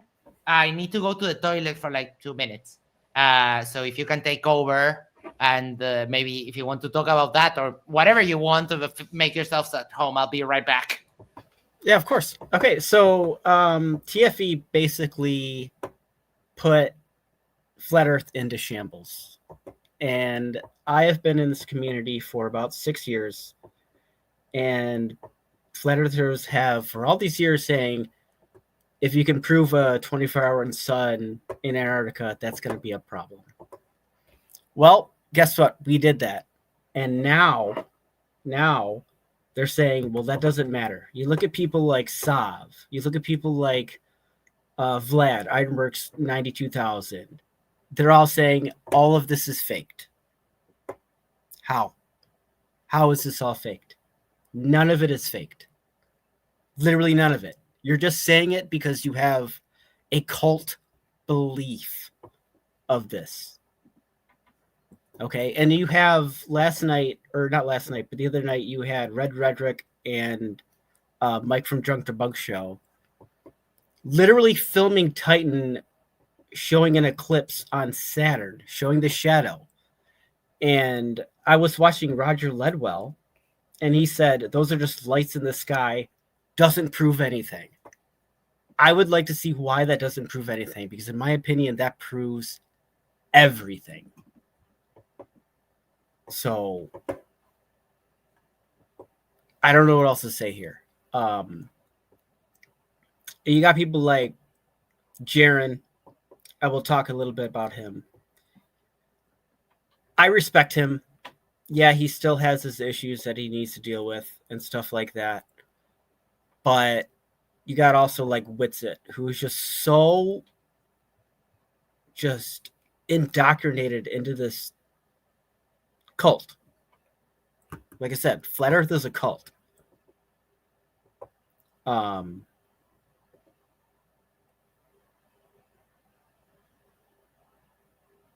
Yeah, I'll say boobs. Thanks, DP. Boobs. Let's go. But yeah, like I said, I've been around this community for about 6 years, and I've seen people say that, and FTE just crippled them, just literally crippled them. Like there is nothing else they can say. All they can say is it has to be fake because it must be fake, or just like I said, it's a cult. It is a straight up cult. Like I have done research into cults, and Flat Earth is a cult. There's nothing else to describe it as. Like cults will make you leave your family, leave your friends. And a lot of Flat Earthers don't have family anymore. They don't have friends anymore because they have joined the Flat Earth cult. Dan, you got anything else to say? I just came into the end of it, but I would assume that, yes, I agree that Flat Earth is a cult because you can't question the leaders. You don't have to think for yourself. You just do the same talking points over and over again. And I think everyone vies for that, the most sycophant position available, to be at the right hand of their flirt daddy. Yeah. It's a straight up cult. Like, I mean, if you look at cults like Marshall Applewhite, what was his cult? Yeah. It's the same thing. It's just like you follow me, or Om Sharikyo, or stuff like that. Like those, their followers would do literally anything they said. So if there were to be a Flat Earth leader who said, "Hey, bomb this station," they would probably do it because it's that much of a cult. I mean, that might be harsh to say, but Heaven's Gate, yeah, Heaven's that Gate, one too. yeah, yep. And yep. It's funny because like when I saw the FTFE debate with I didn't watch it live, but I watched a rage quit by Ross. Yeah. And I was like, well, I'm curious to see what he's going to say. So he posted his intro on YouTube. And, he said he's going to go home, go watch cartoons or whatever. And then, but it ends up being an 1.5 hour long stream. And so he goes through his intro, his intro somewhat, and it's the same intro as before. It's the same thing he always brings up. It's Ares failure. It's Nicholson Morley, and he brings up microwave communication. So I kind of laughed because he uses Witsit's schooling the Globers about radio communications. Like, well, know who your flirt daddy is now. Yeah, exactly. I mean, wasn't there on the stream that FTFE was covering today, somebody said radio, or what was it? Oh God, what was it? It was One Way. Oh yeah. Flatsoid asked if radar is when they were talking about radar off the moon. Yes, the radar of the moon and of the was sun. It one way or two way? Yeah, it's like dumbass. You have to get it back, otherwise. But it's not radar. It's not radar. Yeah, radar's range finding. That's what one of the R's stands for. Dude, dumb as hell. Ridiculous. And I was bringing that up because it will inevitably force us to reinvent ourselves. Like here, for example, we don't really have that much problem because we do after shows and we do reviews, we deal with religion, and we have a broad range of topics. But eventually, it will dry up. It's already super hard to get debates for Flat Earth, and the people that are debating are bottom of the barrel is an understatement. Well, and I was actually debating about challenging Ross because I know he's going to bring up radio and be like, let's talk about just this. Like, let's grant you luminous ether for whatever reason on Aries failure. I mean, I can talk about Aries failure. I mean, Astronomy Live and I have talked to him multiple times. Like, he did a great video on it. I would just play that and be like, I'm done. We're out. And MMX, the Megosum Morley, that's just look at the first page. It talks about the was it the unaltered light theory? Yeah, that's what I always say. The first paragraph of the paper debunks your stupid claims. So I thought about doing that, but when I started doing the stream, I never wanted just to be about Flat Earth. I wanted to be about other conspiracies and stuff like that. And that's why I wanted to go after HARP. That's why I went after the chemtrails with the STD report and about how all the politicians in every state in the United States is trying to push through this chemtrail legislation. And I want to show that it's all theater because the states only control up to 1,000 feet in the air. And after that, it's federal. Uh-huh. So I wanted to point out all these different things. So, I mean, I'm a little more coveraging on different things, but my long form videos have been mostly about Flat Earth just because that's the thing that's going on right then and there. It's like every time I get ready to try to do something else pops up. I'm like, well, I should probably address that. But, yeah. Like the HARP one is just insane. I mean, they blame HARP for everything. Yes. And the problem I have with that is like, how do you make that into something that's not an hour and a half long video? So it's actually like, I'm literally going to break it apart into 3 different videos. Uh-huh. Each between 15 to 20 minutes, because it's like, first we're going to go over all the stupid ass conspiracies.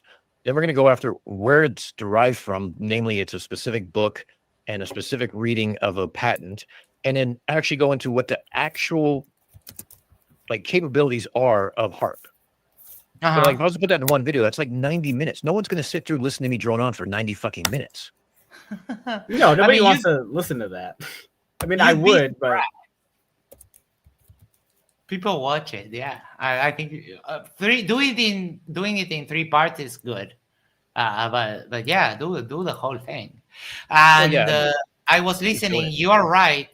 Witsit is Ross's Papa Flurf because I first got a little bit fixated on Witsit when I heard him say the stupid shit that sound is electromagnetic. And it's like, no, it's not. It's like, dude, this is my area of expertise besides English. It's like, those are the 2 things I'm kind of expert at, the English language and music. Because, DJ, producer. And I was like livid when I heard that. And Ross, I managed to get Witsit to backtrack the claim. And he said, oh, that's not what I said. Like, dude, that's exactly what you said. And sound is not electromagnetic. And that's why I challenged him to that debate specifically. And he ran away and then dodged like, that's not what I said. But Ross, if you ask him to this day, he will still tell you the same thing, that sound is electromagnetic, which I don't know if you remember his old crib. He had a bunch of speakers and it looked like he had some idea of sound, but apparently not. Yep. I guess they're all just for show. Yeah, he was like a whole music producing getup in the background. Yeah. Complete soundboard and everything else.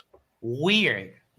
But yeah, he heard Witsit say a thing and it's like, oh yeah, sound is electromagnetic. Never thought that he could test it himself by grabbing a magnet, putting it in front of his mouth and speaking and seeing how with a mic, right? And seeing how it doesn't affect anything, serious at all. No. So it couldn't be electromagnetic. No way. And also, sound is mechanical. Like Yeah. everyone It's a knows mechanical that. wave, right? Yep. Everyone knows that. Like, dude, with it, I can create sounds from scratch because I know how to make the sound waves interact with each other. I can start with a saw wave, with a sine wave, and I can turn it pretty much into any kind of sound that I like. So, I mean, don't come talk to me about sound. But and that's the other thing too. It's like because like Ross talks about it, and he literally uses the presentation from Wixit on the radio and stuff like that. Because I was watching his debate with Leo, and he's like, doesn't move. It's the center of the universe, and everything's dielectric. Oh, no curvature, and then everything's dielectric. And Leo, like, obviously went after him on a couple of those things, but they also started getting to like philosophy and everything else. Is like, look, if he wants to stick, let's just stick to the observations, pure thing. He's never used the radio, never seen a radio wave, doesn't know what it looks like, doesn't know how it works. Fine, let's start there. Because like he brings up certain things that he obviously does not know what he's talking about. Oh yeah. And like it's very plainly obvious. The one that gets me is when they say, like, how did they call to the moon? It's like, dude, have you never been on a car? Have you never heard a radio show that people call and they're on the air with They've no been doing effort that since almost? 1952. Caller, you're on the air. Yeah. That's someone dialing in and going out via radio waves. Yeah, dude, we have that here, and this is the third world. And Yeah, we've had that forever. Yeah, when you call a radio station, you're not actually physically calling that radio station. Like your shit's getting sent out to a radio signal. You're getting and patched it's going out in. that way. Yeah.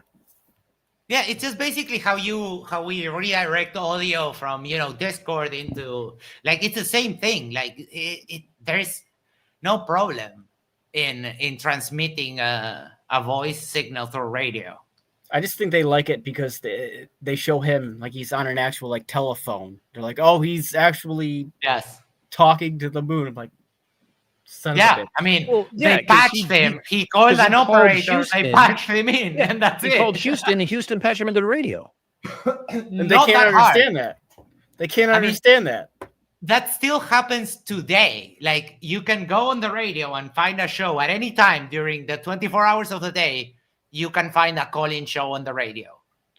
I mean, radio is still kind of a thing here. I don't know if it's it still is, but I mean, here's a case in point. If you've seen In the Thin Air, the movie, right? There was climbers who were on walkie-talkies who were facing death, were calling their families in the United States or Australia or everything else, and they're on Mount Everest. How do they do that? Radio down to base camp, and the base camp, it gets patched over to a phone. It's not hard. Yeah. Not hard at all. And when you said in the 50s, it's been 70 years. But it amazes me that just because these guys listen to radio in the car, they're like, oh, I know how this works. Yeah. Right.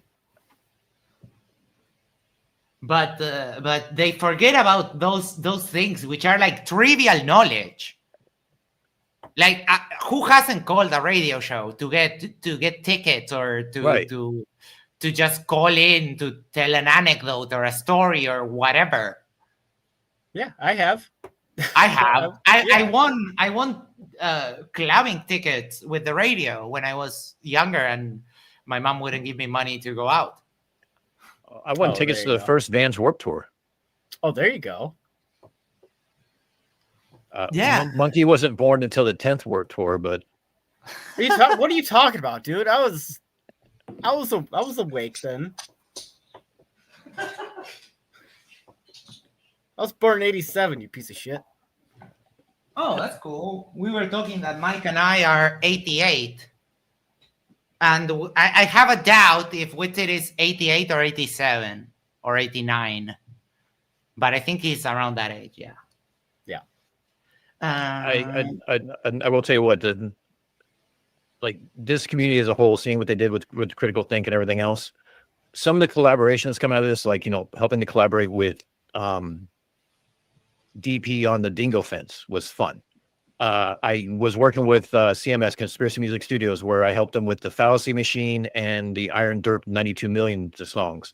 It's like working together on some things. It's so cool to like share different ideas and have different things going around. It's like, this is like, there's so many different expertise that are in the community. I read a paper today that Marcus Leach sent me about how he was able to, well, I don't want to get too technical, but he was able to use a radio telescope to identify the velocity of Earth in orbit.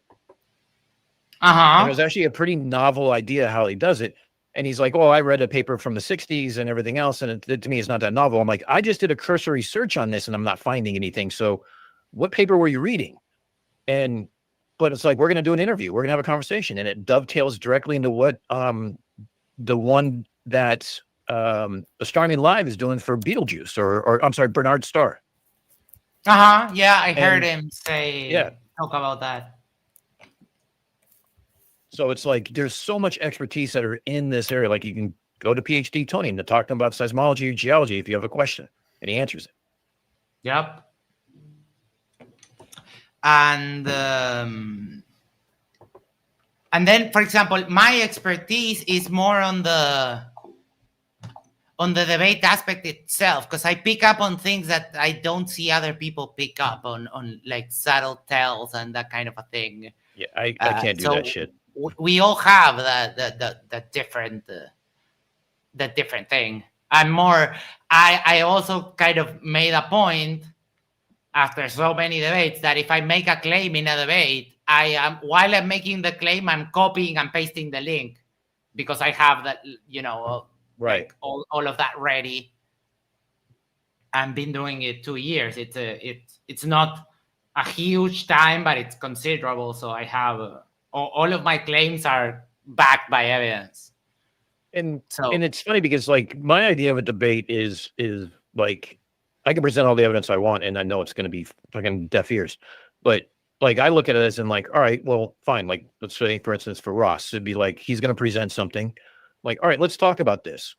What do you know about this, and this? Let him clown himself into complete, like almost what Daryl did with Witsit. Like, how would you integrate this? All right, tell me what you know about that. What is your actual claim? What do you think that shows? What do you think that does? What do you think that, you know, that means?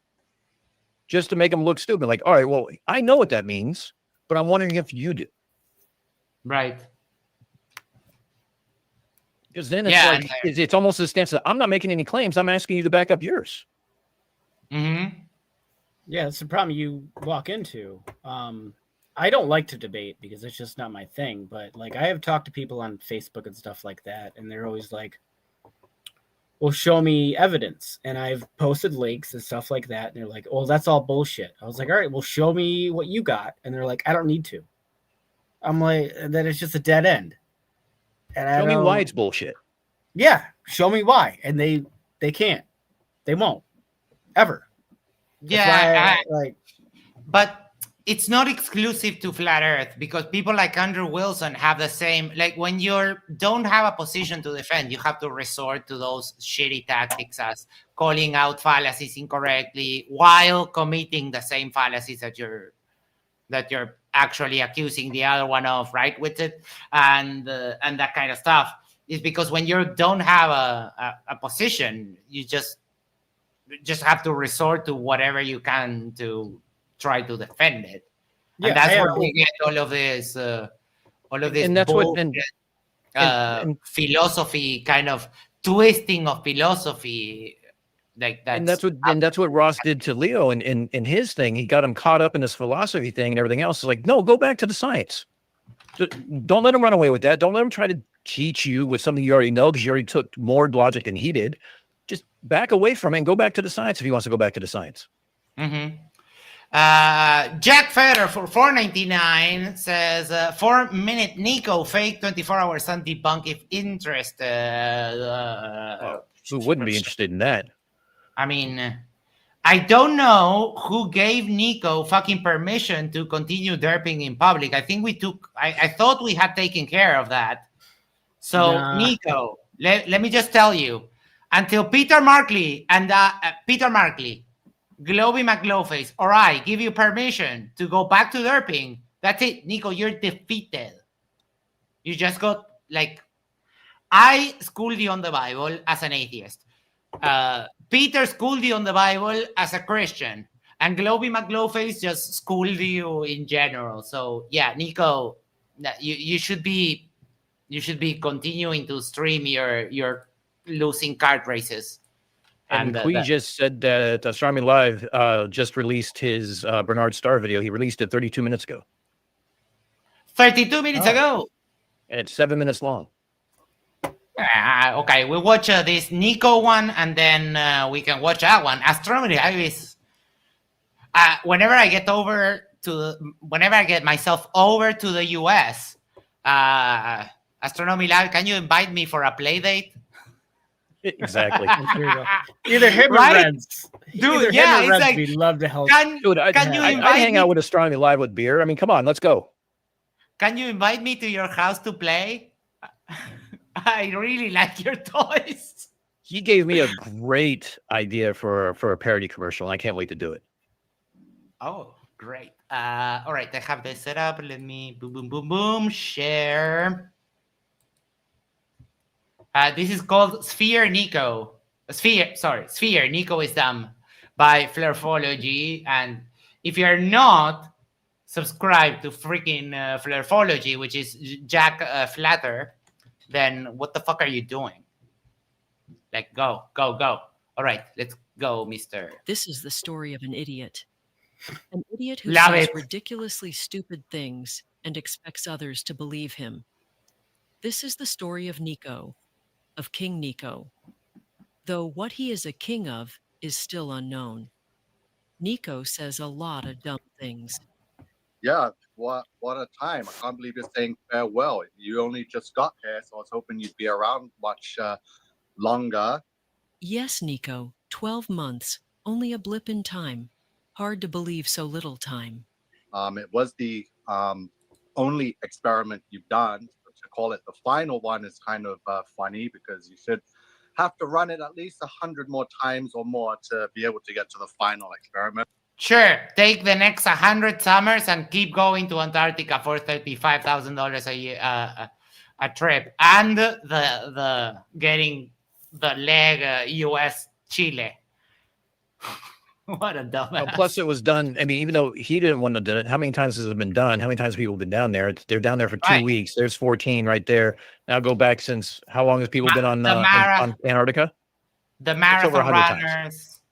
The marathon runners. There is so much. But thanks for doing it anyway, because 100 times? Really, Nico? It's not enough to see a 24-hour sun? You honestly feel the need to see it 100 times before you can admit you and all your Flurf kings were wrong? you showed the desperation of the globe Earth and how threatened you are by the traction of flat Earth, or now biblical flat Earth is rising and dominating. I wonder if you know what the word dominate means, Nico? It's impressive that you were chosen to come and perform this psyop, whether it was in the Vegas sphere or the Amazon studios, but no. Ah, yes. The studio that was used to fake the final experiment and 24-hour sun in Antarctica. This is the Sphere in Las Vegas. The exterior features 580,000 square feet of LED displays, making it the largest in the world. The Sphere features immersive video and audio capabilities, which include a 16K resolution, wraparound interior LED screen, speakers with beamforming and wave field synthesis technologies, and 4D physical effects. The venue seats 17,600 people and has total capacity of 20,000. Despite all of these features, Nico, yes, I'm talking just to you, Nico. The sphere is also built with stadium seating, which is an architectural feature built into the structure. These are not removable seats, nor can they in any way collapse or be stowed away. Nico, do you understand? The sphere could never, ever, despite being cutting edge, be used to host anything close to what was witnessed by the final experiment. Yep. The I've been in the 24-hour sphere. video and dual 360-degree cameras with 90-degree perpendicular positioning to prevent auto-stitching distortion from being used to claim the footage was manipulated. Nico, saying stupid things doesn't mean they are true. Not only that, your absolute minimal research or knowledge of the subject matter make disproving you almost within the capabilities of small children. You are wrong, Nico. You are wrong, It was a football. Nico. And yes, you are dumb, Nico. Do we care what anyone calls it, Nico? Experiment, test, observation. Every one of your flat Earth Papa Flurfs agreed on video that a 24-hour sun in Antarctica would prove the Earth can't be flat. Does what we call it really matter at this point? My God. All right, very well done. Yeah, I have Uh, been in the sphere in Las Vegas. There's no possible way they could have faked any of that inside of there. Yeah, No. how'd they do that 5-minute snowmobile ride that Toon had video of the other day? Right?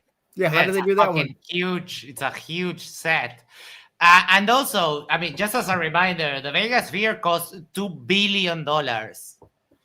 So, I mean, and there's a reason why it's in Vegas, because a lot of people with money go there because it's super expensive to put a show on there, right? Yeah, it's not so- cheap. It is not. I'm telling you right now from first-hand experience, it is not cheap to see anything there. So, listen, it cost $2.2 billion to build that in Las Vegas, in the US, like near to the coast of California, which like you can get materials shipped to California, and it's not that long of a 4-hour last drive to leg. Vegas from LA. Right. The last leg is not that much.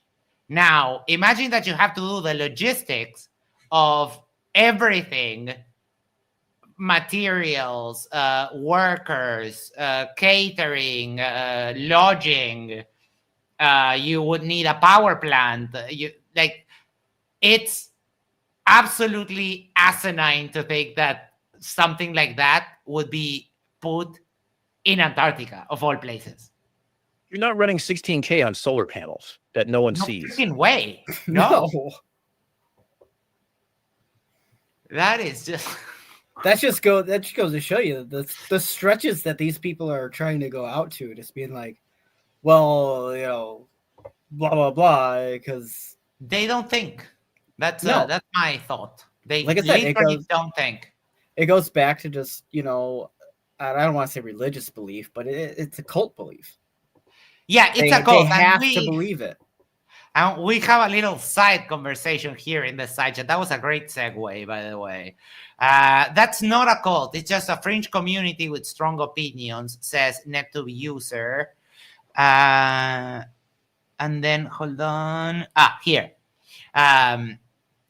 Actual consequences for leaving. Flat Earth groups are decentralized, leaderless, and people leave all the time. No threats, no punishment. Okay, that's That's incorrect. wrong. That's Yeah, wrong. look at Witsit, or not Witsit, but Jaren. Jaren, I mean, got- look at was a both. leader. Yeah. Look at both. both of them. Witcher yeah. lost people too. Yeah, With it just foregoing lost people. That is very cultish behavior. And it is, I think, a very big hallmark of a cult when the cult members turn on the leader because they don't like the direction that the leader is taking, and then that he gets ostracized and that cult becomes another thing, right? So it's very much cultish behavior. We talked about, I had two testimonies of both Shifty and Melodome that as soon as they announced that they were no longer flat earthers, for example, people started saying that they were both back on drugs, like with complete disregard that they're both recovering addicts, and that saying something like that to someone in that position could be the thing that gets them back into their addiction. And I wouldn't say something like that to my worst enemy. Like No, if Witty never. told me today, I'm like, I don't have too much feeling with him. I don't hate him, but I don't like him either. If he told me that I was an addict, I'm no longer an addict, I would be like super sympathetic. I wouldn't just, bring it up as a desperate mean to try and hurt them. And the analogy that, one more thing, the analogy that came up when we were talking with Melodome and Shifty is that it's very gang in the way that reaction is presented. In a gang, if you want to get out, they will beat the living shit out of you, right? Potentially go even more. These flat earthers, they don't do that, but they do gang on the people that leave. And even Witty didn't leave flat earth, and people are still saying that he faked everything, that he's not a real flat earther, and so on and so forth. Well, I want to say, I don't want to make the comparison between flat earth and Scientology, because they're two completely different things. But like, if you leave Scientology, they will come after you. Yeah. And like flat earthers, they won't, to the extent, come after you as like Scientologists will. But still, it's kind of the same thing. They will come after you just because you stop believing what they believe in and what you're told to believe in. Yeah, and we actively saw like how Shifty was treated in Vlad's stream. Remember? I mean, just right there, you can see right there how they treated him in Vlad's stream. But just to expand on that too is look at Ranty's conversation with, I think it was Creaky, where he was talking about the cultish behaviors and stuff like that and different things. And yes, it's decentralized, but there's still leaders involved. There's still a sense of loyalty that's implied or is required, and you still have to like. And I had this conversation with a conspiracy theorist. She wasn't a flat earther, but she was basically almost everything else. And I asked her, I said, like, what level within that pyramid can you start having your own thoughts? Like, at what point can you question somebody? I question one of some leaders without being ostracized. At what point can you maybe have an alternate theory that doesn't get you ostracized, and that you might get somebody who you make your own branch? You're not allowed to. She didn't really have an answer for that. She goes, I mean, depends on the leader and who you can, who's deemed a prophet and who's deemed not a prophet. DP says decentralized but tribal. That's a fair that's a fair assessment, because there are the different groups of flat earthers, like the ether, the apologists, and the facazzoids. Then you also have the flat earth banjos and the Nikos and the Oakleys, and everyone wants to be like the OG Flurf. Everyone wants to be Flurf King. But I don't know. They're all just jesters, I guess. All right. I see that the chat is getting a little bit heated. Don't fight among yourselves, guys. It's okay to have differences of opinion. Let's not blow it out of proportion. This is a happy occasion. And friendly conversation here. And as a happy occasion, what we're going to do is watch Astronomy's Live's latest videos, because we're nerding out. Videos. Measuring distance to Bernard's star. That is 3 minutes. No, 7 minutes. Sorry. Don't know what I said. And we're going to watch it all. The premiere. But let's do this. I'll put on the link. And I don't know, maybe give Astronomy Live a play on the video. I'm pretty sure he worked very hard on this. All right, so let's freaking go.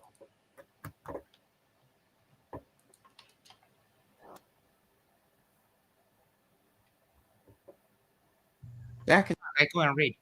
Once thought ever at the fore that the divine ship, the world pressed in time and space, all peoples of the globe together sail the same voyage, are bound to the same destination. Walt Whitman. All right, I will be right back. Okay.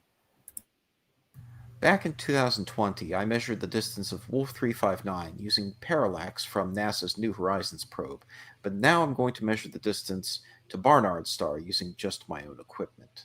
In 2018 and 2023, I measured Barnard's star's proper motion.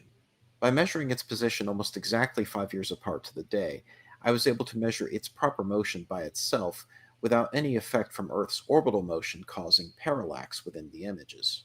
I've collected more observations of the star in the last few months, and if there is no parallax to be seen, then Barnard's star should continue in a straight line at a constant velocity without deviating side to side as Earth moves through its orbit. Positive parallax would manifest as the star appearing to the left of the teal line on dates prior to June 10th and to the right of the line on dates after June 11th. In order to use parallax to measure the distance of the star, we first need to know the length of our baseline, which means we need to know the distance of the Sun. In 2022, Red's Rhetoric and I measured the distance of Mars and the Sun using topocentric parallax, and you can see that in a video linked in the description. For the purposes of this video, I will use my own personal determination of the distance of the Sun of about 150 million kilometers in order to determine our baseline. Knowing the distance of the Sun and the angle between two positions of the Earth on two different observing dates, I can solve for the baseline that runs directly between those positions of the Earth by using a pair of right triangles. Dividing the angle between the two positions of the Earth in half, we get angle A, and if we take the sine of this angle times the distance of the Sun, we get the baseline divided by 2.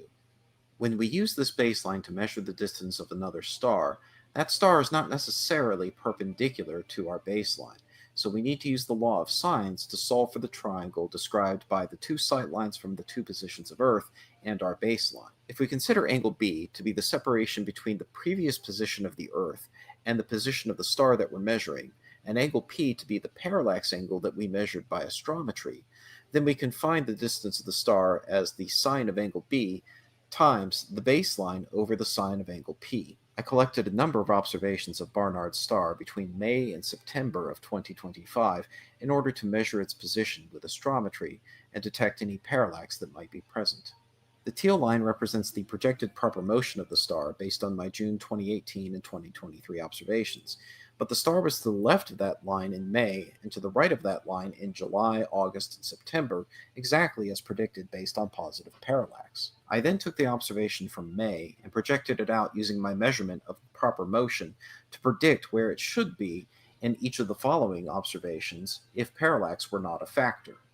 The angular separation between the measured and predicted positions gives us the parallax angle between the May observation and each of the subsequent observations in July, August, and September. I then created a spreadsheet to calculate the distance of Barnard's star from these observations, and the average came out as 5.5 plus or minus 0.4 light years. The spreadsheet is linked in the video description, but these images also contained additional evidence of Earth's orbital motion.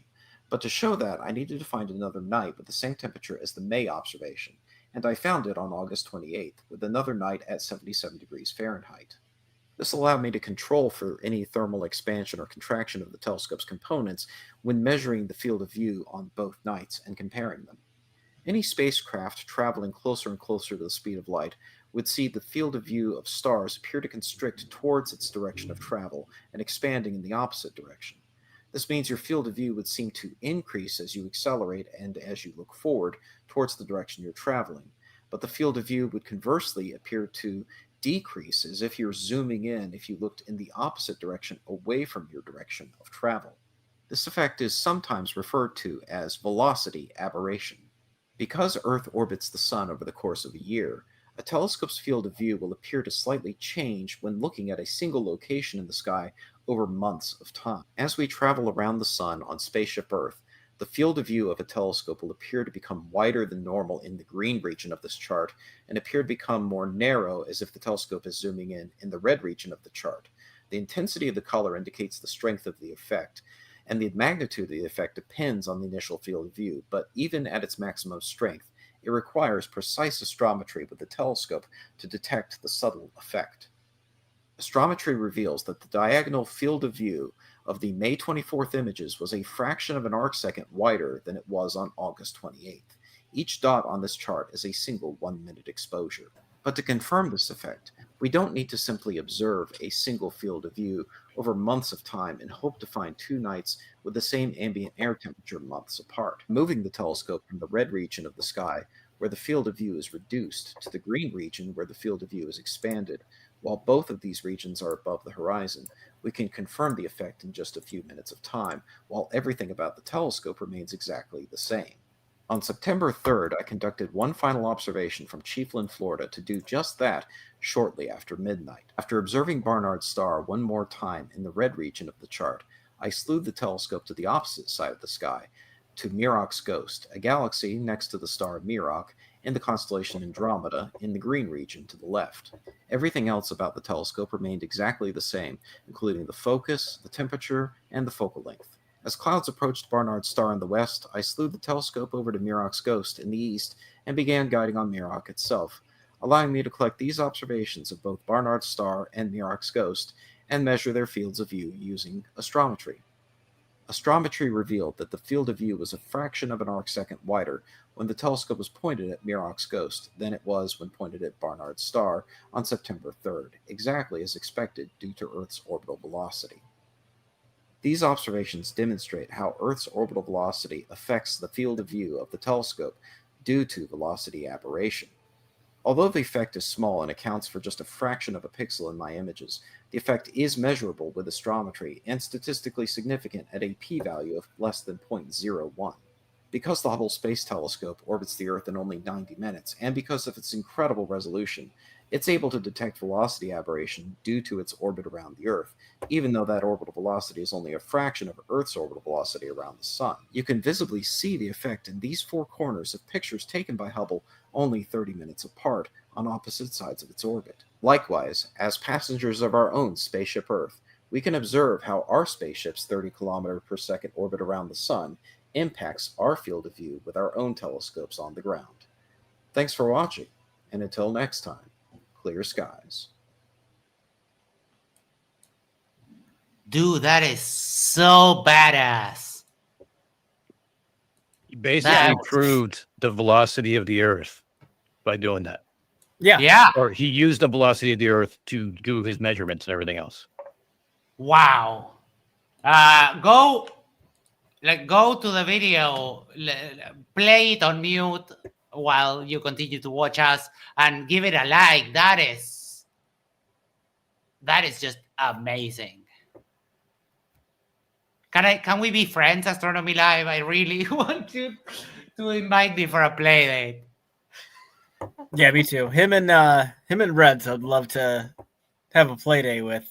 Yes, I'll buy the burgers. Right?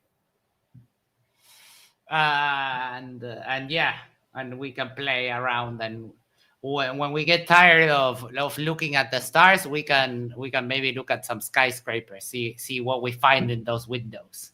No, I'm kidding. Emma says, wow, did I just walk into a toddler fight? Yeah, there's a little bit of a discussion going in the chat. And guys, for the second time, I'm going to ask you to let's please cut it out. Let's agree to disagree, because I mean, you don't want to, parental max to come out, because I will just time you all out in equal measure. That's, and you're lucky that you're far away. I don't get to spank you. Yeah, I've been trying to read the chat here. I'm just trying to get him to calm down here. Let's just relax. Yeah, guys. let's relax. We're all friends. It's okay. We have differences of opinion all the time. It's no big deal. Just we have different understandings. I have old messages. This is really old. I'm so sorry. During TFE, more than 100 video frames were captured of the sun in the sky towards the south. Experience repeated over 100 times. Thank you for that. Max said, I love coming back and seeing Joker Nico. I agree. And Goldens said, Astronomy Live use kilometers instead of freedom units. A real man of science. That is actually so true. Let me check because I don't even remember what time. When you're supposed to hand off? I was just getting ready to check that actually. Yeah, I'm going to here. Draft schedule. Oh, you hand off the DP. Hand up to DP at 4 a.m. So an hour and 15 minutes. Man, I'm not staying up till then. No, it's okay. It's okay. I'll do my best. I'll try. You don't feel 45 here. I need to go take the furry one somewhere else so she can go pee. And I refuse to use the words because I think she understands me. And she knows what those words are. Right. Yeah, no, I know that. I just I didn't know, or I hadn't made the connection that you had a dog. Yeah, her name's Remy. Uh-huh. She paws my leg while I'm streaming for me to pet her. So sometimes you'll see me lean over and stuff like that. She's as bad as Rusty is in Dave's stream. No, see, Dan doesn't have a dog. His dog has Dan. Yeah. I mean, you can cry about how your pets give you all the love and more than you need. No, she's like having a second kid. I mean, compare that to me grabbing the freaking cat and getting attacked for 5 minutes straight every damn day because he doesn't understand. It's part of his job. You freaking Gato Diablo. Bastard. Yeah.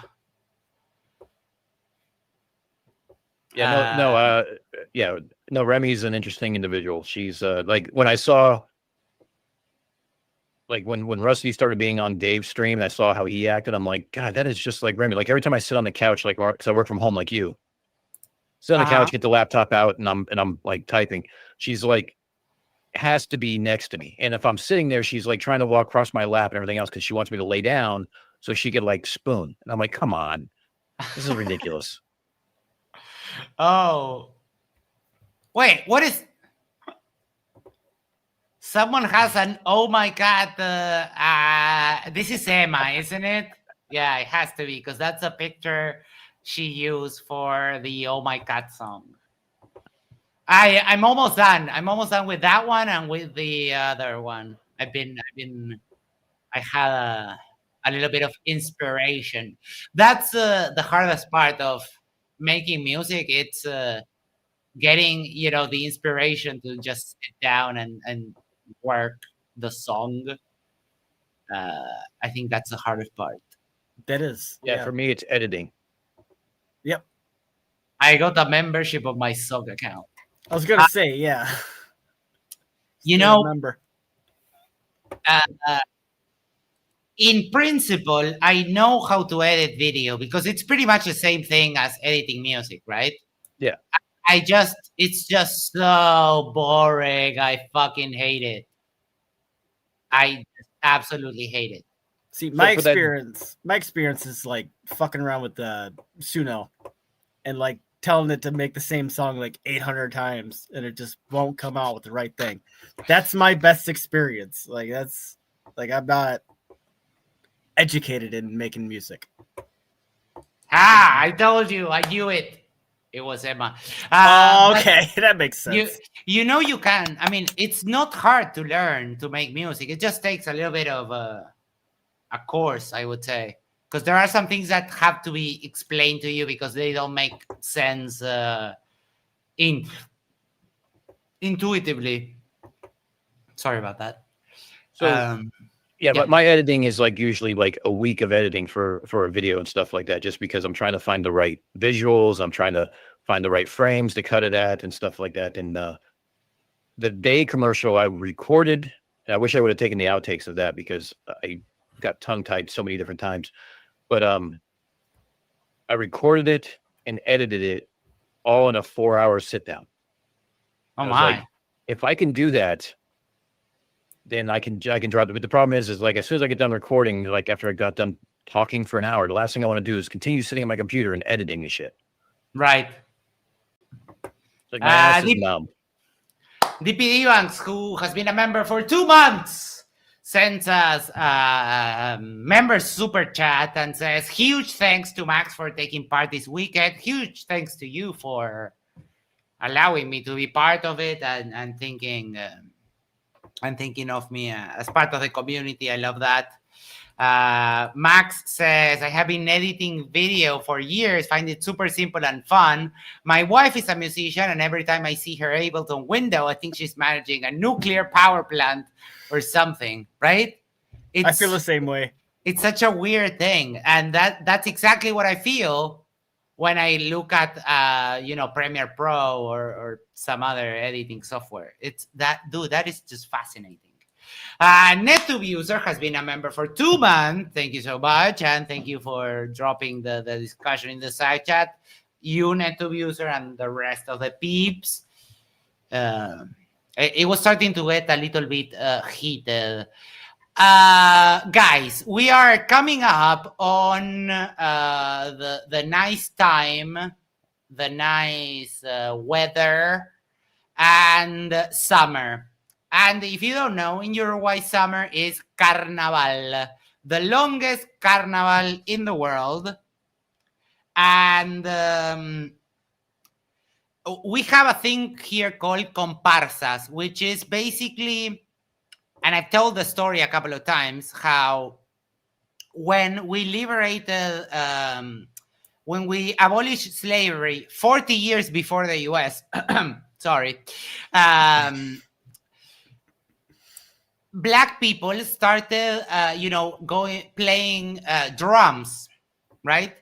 And they started something called the callings. So after nap time in the afternoon, people would start going out of kind of the ghetto zone that they were assigned to live in, and they would carry their drums and start doing what is called the calling, which is basically hitting the drum on the wood side. And I'll show you the drums in just a little bit, because this is all building up to something.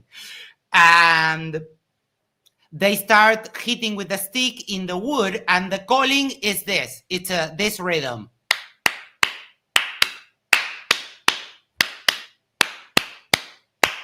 Ta, ta, ta, ta, ta. And that's what starts the calling. So one would go out, starting the calling, and the other people started pouring out. Then they'd light a fire. Because you need to heat up the patch that goes on top of the drum, because it's real leather. It was all back from their African roots. So in the carnival, we have a huge contest where many of these groups of people develop. We have a parade, and then we have an official contest in like a summer theater, which is an open air theater. It's pretty cool. It's a big part of our national identity. And I just came across this video, and I thought that you might be interested in. It's 30 seconds, but it's probably a rhythm that you have never heard. And it also has a little bonus for our friends, our male friends, if you like looking at some lovely ladies dancing. So I'm going to show you that now, okay? Just because I kind of ran into it. I was chasing another window, and I saw it on my Facebook, so why the hell not? All right, 1 second. And also, I kind of like sharing this part of Uruguayan culture and that kind of thing. So here we go. Oh, I got no audio. yeah, but I don't need audio.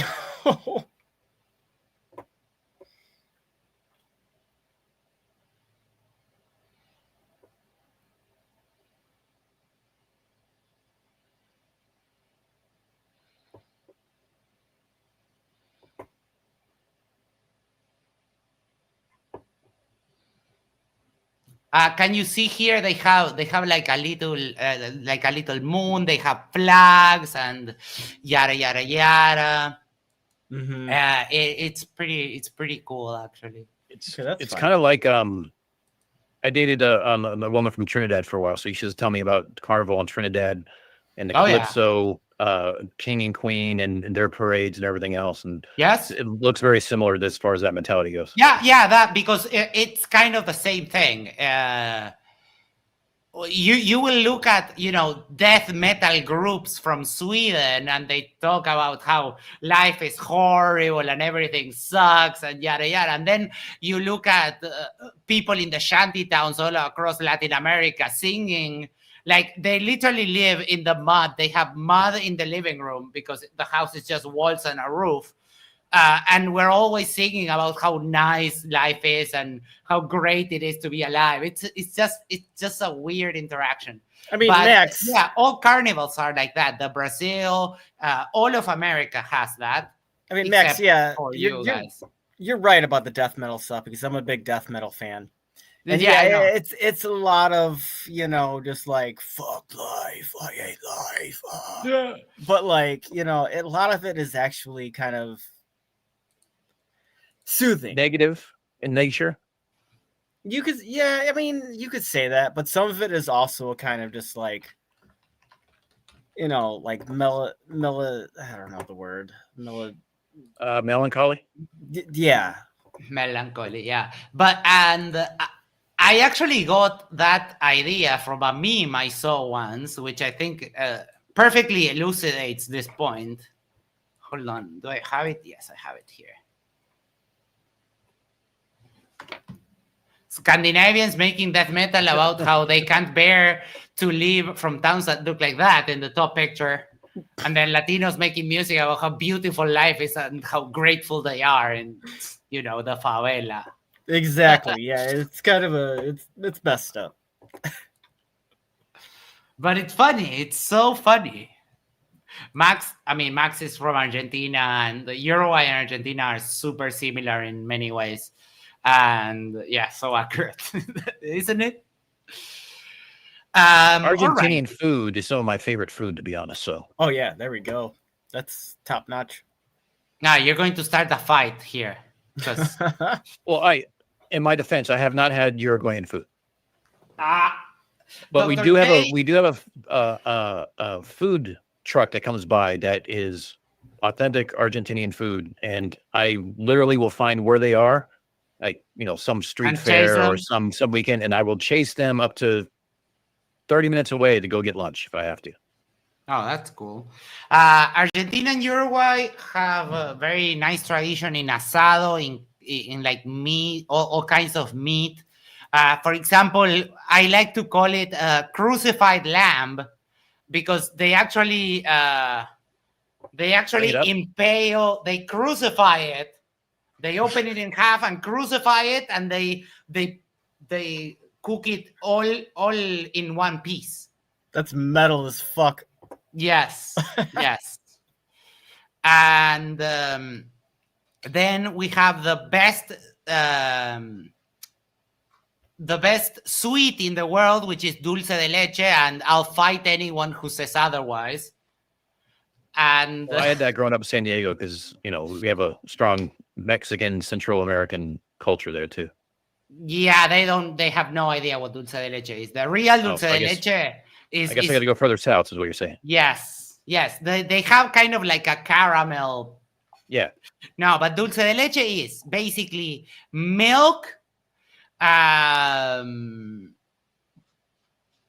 It's milk, and you slow cook it with a ton of sugar, and you have to stir it, but you have to cook it for like 6 hours, and it becomes this sweet brown slushy that is creamy, and it's like it's like condensed milk, but it actually has flavor.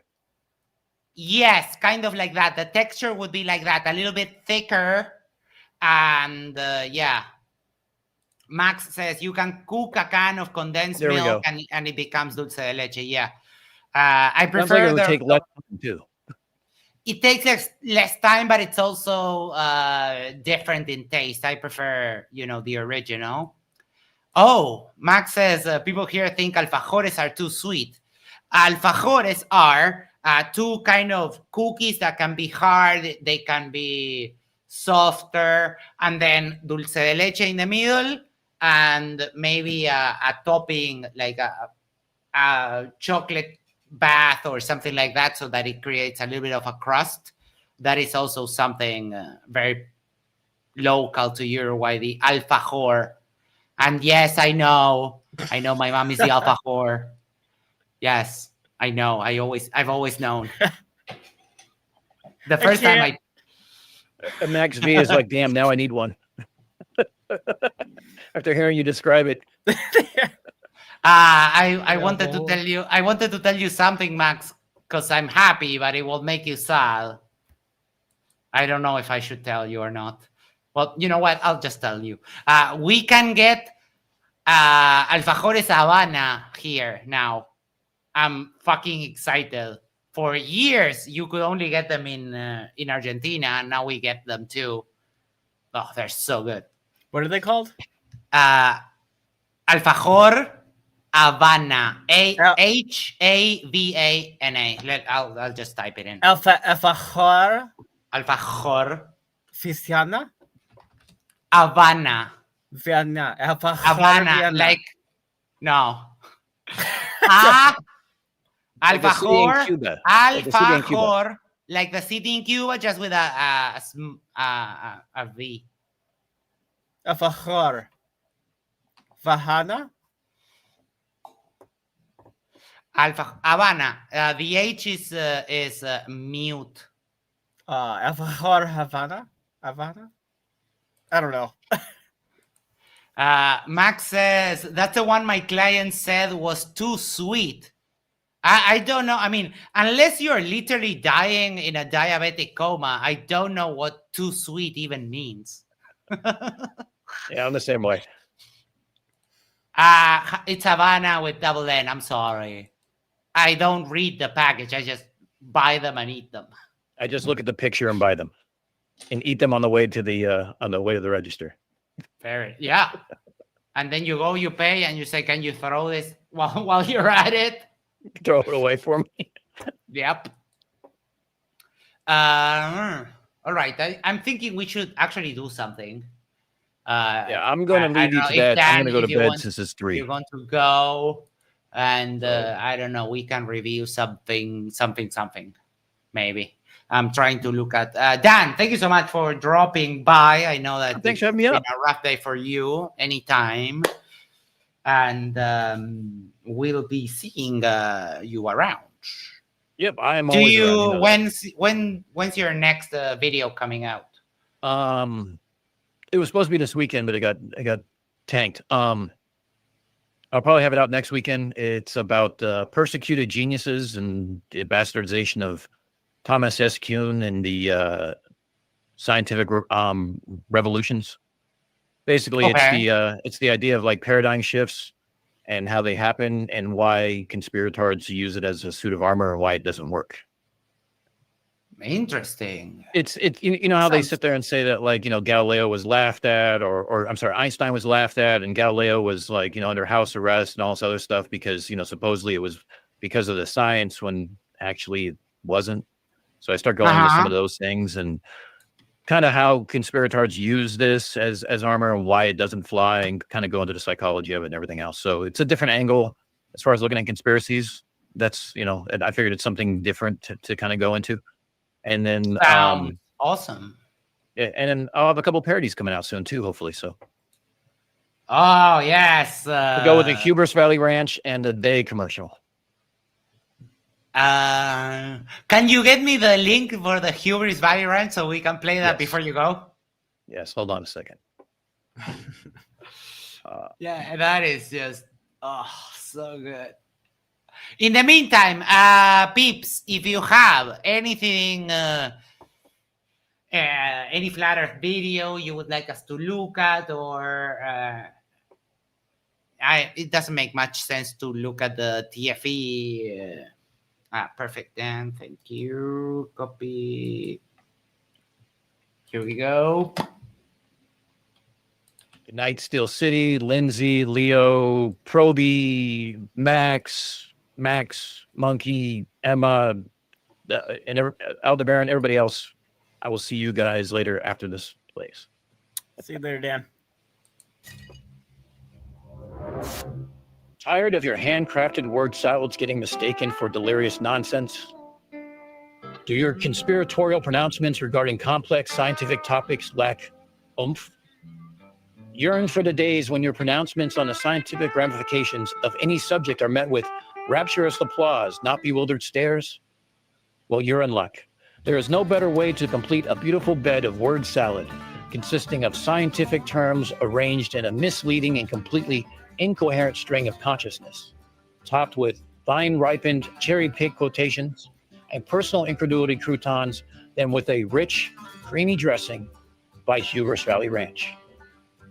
Likewise, Hubris Valley Ranch can also be used to accentuate the flavor of a 30-minute monologue spent exalting your intelligence and subject matter expertise in any and all scientific fields, regardless of real-world expertise. I love that you picked the blouse for that. I had to. I had a different clip, and I went back, and I'm like, nope, I got to go back to this one. I got to put that one in.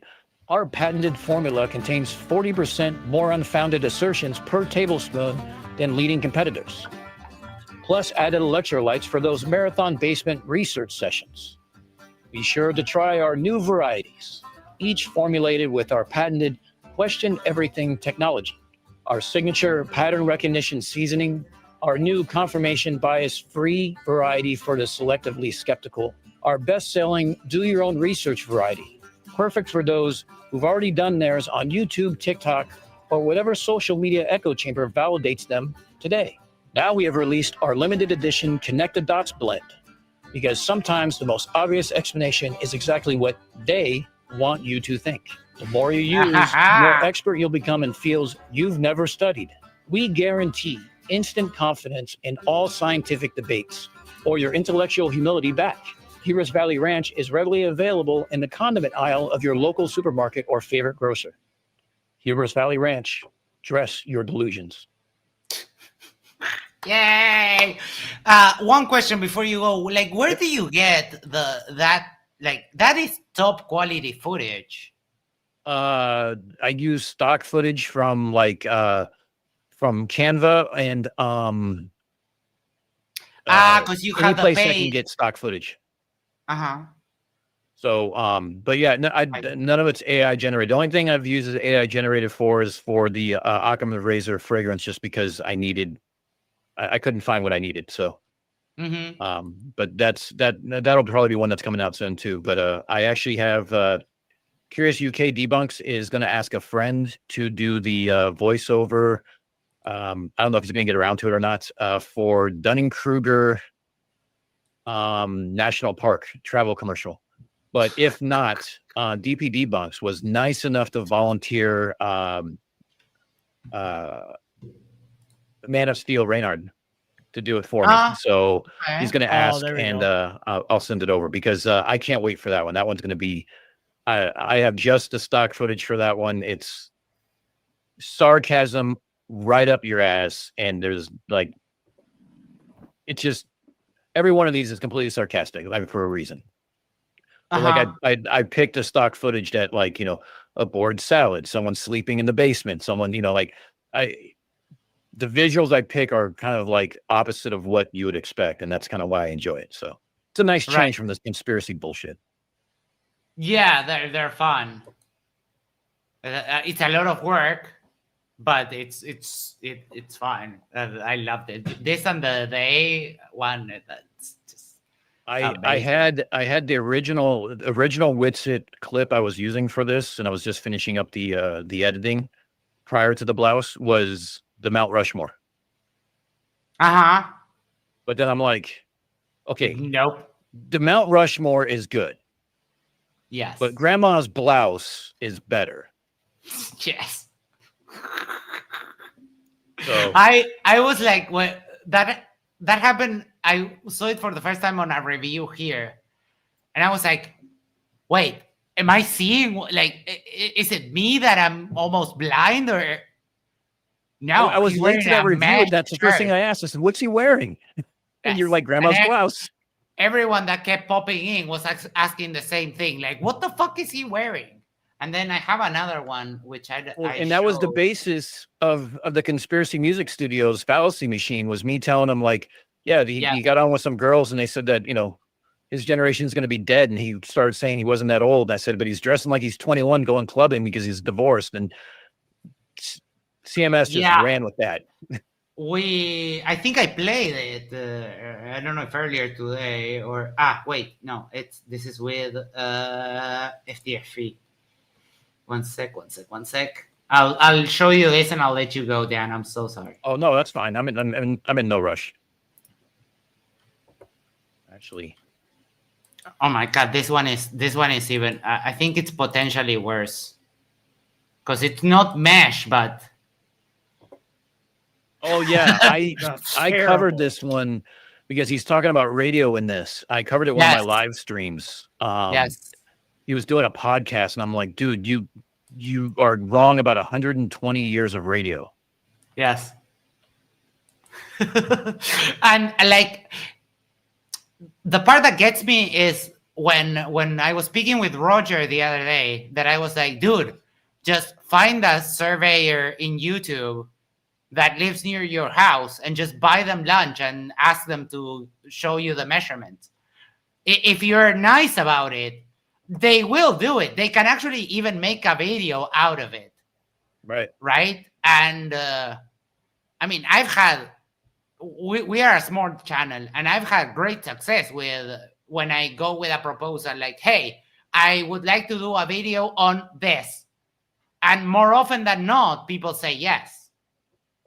Well, that's what came of Marcus and I when he sent his paper. I'm like, hey, are you going to do a video on this? He goes, nah, I'm not doing content creation. I'm like, do you mind if I do a video on it? And he was like, as long as it's not a debate, because I don't want to do these debates, because he goes, I'll lose my temper in 30 milliseconds. And I'm like, dude, trust me, I'm right there with you. Yeah, that's why. But we were talking about an interview process, and he invited me to come up because I want to build an antenna, because part of his paper is about how you can build an antenna to do the exact same thing he did. Now, granted, he has a 12-meter antenna, and I would only have like a 2-meter antenna, but they like have extras up there. And and he said a YouTuber, I forgot what the name of it was, but like he goes and collects all this stuff and kind of pieces it together with duct tape and makes things out of it. It's based in like Minnesota or something like that. So he had gone up there with a U-Haul and filled the entire U-Haul with extra stuff that they had from the radio telescope, like antennas and radios and stuff like that. So he invited me to come up, and he goes, hey, you can ask your questions. You can make it a video on the channel or whatnot. I'm like, Ottawa's 6 hours. I could probably swing that over a weekend. Mm-hmm. Yeah, Only I cost mean, me one day. It's an experience. You get to do something new. You get to do content. Like it's funny that these flat earthers, they don't even know how to YouTube properly. They don't collaborate with each other. You have Ironwork telling everyone should have a channel. Like, dude, if everyone has a channel, then it's meaningless to have a channel. How are you going to watch in your group? Let's say you're 200 flat earthers in their little group. What content are you going to do if you're the 200 just putting out 4 or 5 hour live streams, just literally talking about nothing? And they don't, like, Ironwork doesn't even debate, so I don't even get the point. They can't even YouTube right. Well, and everything he says is like, it's flat. We know it's flat. That's it. Yeah, over. It's basically but no evidence, no anything else. No, I mean, like he's like such a low level of it and stuff like that. Like he really doesn't do, like, he's afraid to answer questions about what it is that like what his evidence is or what made him do it. He just goes back to, well, I just know it is, and our eyes or common sense or whatever is kind of what he says, and that's it. Yeah, but, it's a monologue platform for him. Yeah, that's all he does. He'll just monologue. And he says he wants to have, chats with people. But as soon as you go into his chat and out yourself as a globe earther, you're gone. You don't even have to out yourself. If you have a new channel, you're gone. Yeah. I have my 2 stock accounts were immediately banned because they were like, okay, but your channel's been around, or your account has been around for a week or two. Gone. Like, not even give me a chance to see anything. But no, you're right. The collaborations are great because it's a sharing of knowledge. It's because I had Marcus on my show doing an interview one night on my live stream. We were talking about some of the the radio antenna that he has access to, or radio telescope, and that he's a director of this radio observatory. And I was like, yeah, could you maybe take us on a tour one time and stuff like that? He goes, definitely. But he brought that up in the email when we were going back and forth today. He's like, well, you can come up here and we can take a tour. I'll show you around. You can make it a show for, a video for your channel. I'm like, dude, this is perfect. Yeah. And I get free trash on the outside of it. Even better. I can come home and make all this shit up and do the exact same thing he did. And like most people, if you're here, even if you're collaborating with a smaller channel, it's like, okay, I'll give you a hand. And if you ask someone who has a bigger channel, they will usually lend you a hand because they know how hard it is to get to YouTube. But I mean, all it takes is just not being an asshole and proposing stuff and asking. If you don't ask, then the answer is always no. But I've been thinking about registering, a sort of a fake flat earther identity and see if I can contact a surveyor and have them do the whole thing and see if I can actually get one to say yes. And then, just show them, you see, just to prove a point. Like, you see, it's not that hard. And I told them I was a flat earther. I'm just not an asshole. And I mean, who and wouldn't? that's but on the thing of collaboration, one of the things I was talking about was doing something about Operation High Jump, right? Which was the Antarctic, in the U.S. Navy Antarctic excursion. And I know that Dave McKeegan is big into that kind of, World War II kind of stuff and stuff like that. And it was Emma who actually requested, why don't you do a collab with Dave? And I'm like, you know what? That probably would. I still haven't emailed her or talked to him about it because he's been getting married, going to Australia. I mean, he's been busy the last few months. Now that he's back, I'm like, okay, maybe I'll hit him up and see if it's something we can do together. But again, just ask. Don't be an asshole about it. Yeah, and just be humble. Don't learn from wizards. Be actually humble. And if you're actually humbled, you don't have to say you're humble. No, that's dance law right there. You just present yourself like, hey, look, and I'll give it to you for free, Roger. Just go and say hello, my name is Roger. I'm a flat earther. I've been dealing with the problem of reciprocal zenith angles. I was wondering if I make myself come near you, would you be willing to meet up and maybe show me how the measurement is done and potentially answer some questions? I'll buy you lunch. Have to say he's a flat earther. He doesn't. I would because I'm an honest person, but he actually doesn't have to, and he will not be able to help himself. That's why part of this is don't be an asshole, because if you entice a surveyor that you're someone interested, that you want to do a measurement, and then you go there and you say, oh no, this is all bullshit and these measurements are bullshit and the earth is flat, then of course it's going to go bad for you. Right. But I mean, it's not that it can't be done. I'm trying to find someone here, which is hard, that has some decent astronomy equipment. And I am on Uruguayan Facebook astronomy groups trying to find someone that would like to invite me to play one night. That'd be worthwhile too. Yeah. It's dude, I'll buy dinner, I'll buy a couple of drinks, whatever you want. You just put the telescope and we can make some observations. Well, I'm sure the hookers and blow, you might get some more takers. That's all I got to say. Yeah. They're nerds. I'm sure if you look for people around your area in a Facebook group or something, you can find an astronomy Facebook group in your area. Yeah. Even more if it's in the US. Here, there's 5 people in some astronomy groups, right? but there are. I'm having to find, because a lot of them live not in my city. But I'm sending messages. I'm trying. It just takes a little bit of time, a little bit of patience, and just sending a bunch of messages, and that's it. It's not that hard. I swear to God. No. 85 says you might need to fund a retiree. Yeah, or someone who doesn't work weekends. It will happen eventually. Don't worry about it. I'm just there You've been isn't busy. a community observatory near a uni or something. This is the third world. So no, we don't have observatories. We're kind of too busy trying to find food.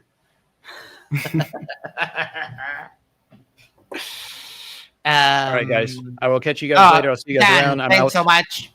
Take care. Where are we at? I don't remember where we started. I'm so dumb.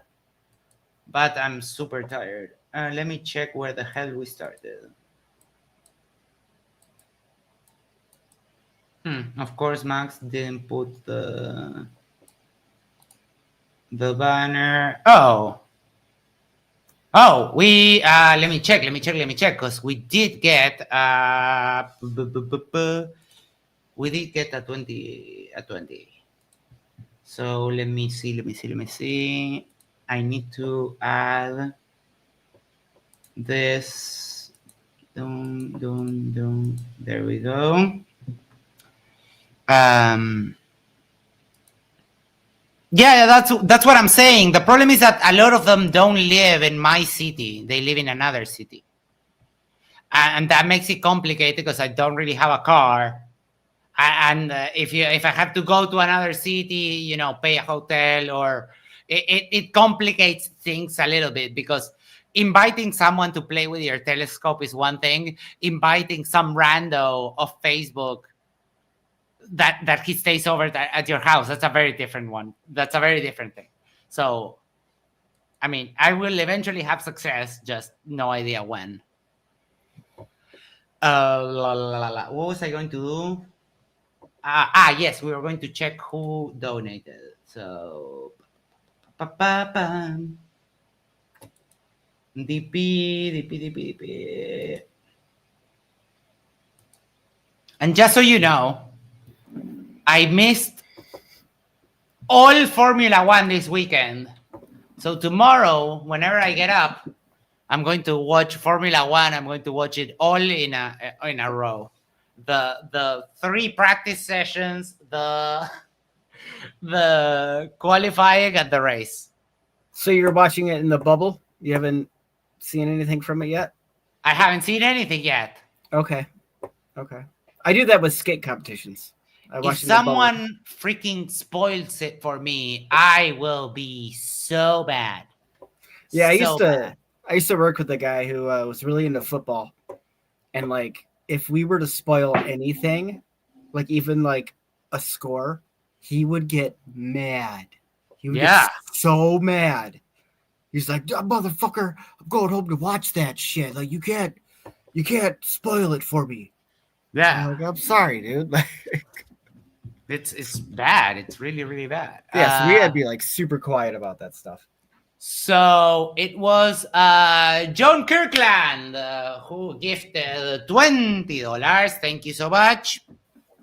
And in roughly 2 days or so, when we get the analytics for some of the super chats that people sent in the past streams, I will also do, a little bit of the calculations of how much we have to give to CT from super chat and stuff, because some people still send super chats. So,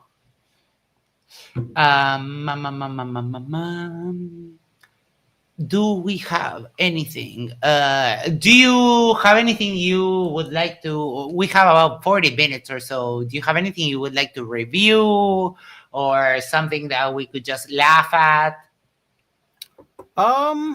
I don't know. Let me think. Not that I can think about the top of my head. Unless you got something. No, I'm thinking. Sorry, I'm thinking, but like literally, my brain is mush right now. So Same. I'm drawing a blank, and I'm starting to get a headache. I don't know if it's because I haven't slept or because I'm kind of hungry. But well, you know what? I covered him the other day. Huh. Well, let's go. Um. Oh, let me set up the redirect because DP's stream is already up. And Monkey, how are you? Dude, I'm fine, man. Just chilling. No, that's not. I was going to ask you, how are you? To do maybe start a little bit of a review of the part 2 of Dearth talking to school children. Let's do it, man. I don't know if you saw that. I've seen parts of it. Yeah. Oh my god, it was funny. It's the fact that school even allowed that to happen is. Yeah, that is kind of messed up. But I think it's kind of mind blowing. I think the kids are prepared from what we read in. Someone sent me an article from the school that said that it's on purpose, that it's a class that is designed to kind of inoculate the children from that kind of nonsense. Be like, hey, there's stupid people out here. Yes, kind of like how to prevent conspiracy nonsense kind of a thing, and I think that has its values. Because inevitably they're going to be exposed to that. So it's better that they are educated and that they have the preventive tools so that they can avoid falling into something like flat Earth. Dumb stuff, yeah. Yeah. So, where was it? The flat Earth. Dave interviews 2, was it? Yeah. And we can do part 2. Let's do it. Let's freaking go. Still CTJW. I haven't watched this, but I'm sure he's still putting derp if you're looking for something to look at. Hold on. Let's see what that is. But I think we're settled on the dearth. But let me check that out. 1 second. I don't know where I left that. There we go.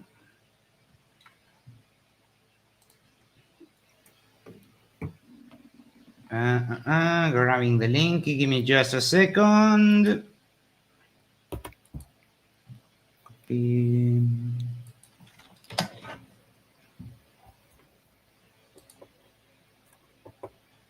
You think flat Earth truth versus the bold deception starts with Einstein, and it's actually 18 minutes. So you know what? The Dearth video, I'll finish that on some other stream. Let's do this one shorter, and we can get it done by the end of the stream.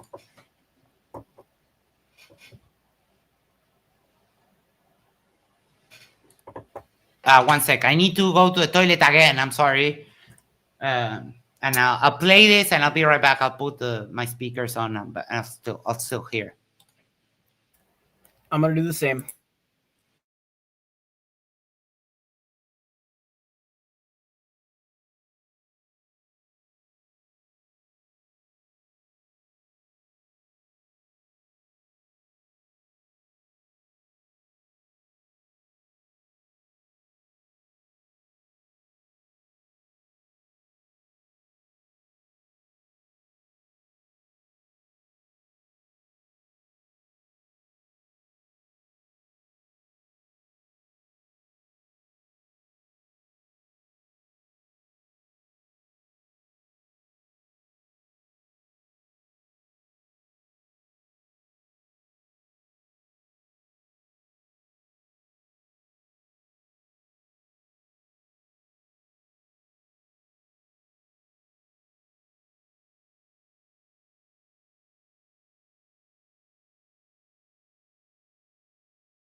Wait, you can't hear it? Fuck me.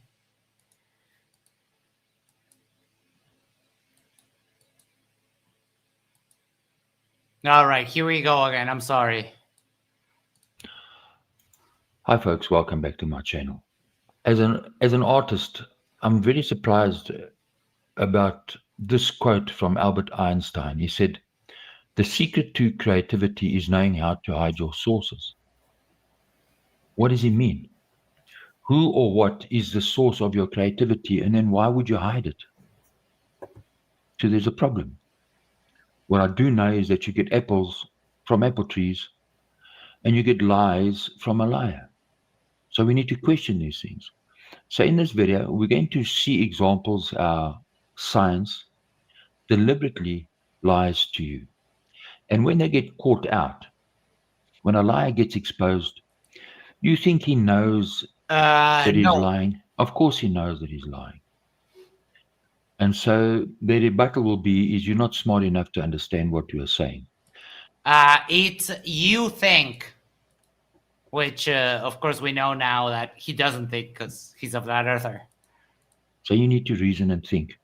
So let's have a look at some examples. Now we're going to look at Simon Dan, how he deliberately lies and he tries to deceive you. So here's a clip where this person asks a legitimate question. Can water stick to a rotating ball? So let's listen to the clip. Am I right in thinking here that if I get wood chips? Is it going to get us demonetized? That music. Yeah, no, fuck. Well, yeah. Whatever. Not this. Pile them on. Oh no, he's not gonna do what I think he's gonna do, right? Then you spin it. Oh my god. Spin it once, one turn in one day, you do. Exactly. They don't understand this. God. Damn you. You see how they all move to the outer edge? At the risk of sounding stupid. Is it centrifugal force where it is? How does water stick to a ball if that happens? Ah, yes. Now, why don't you spin that little thing with the wood chips on as fast as the Earth rotates? Then watch no wood chips fall off.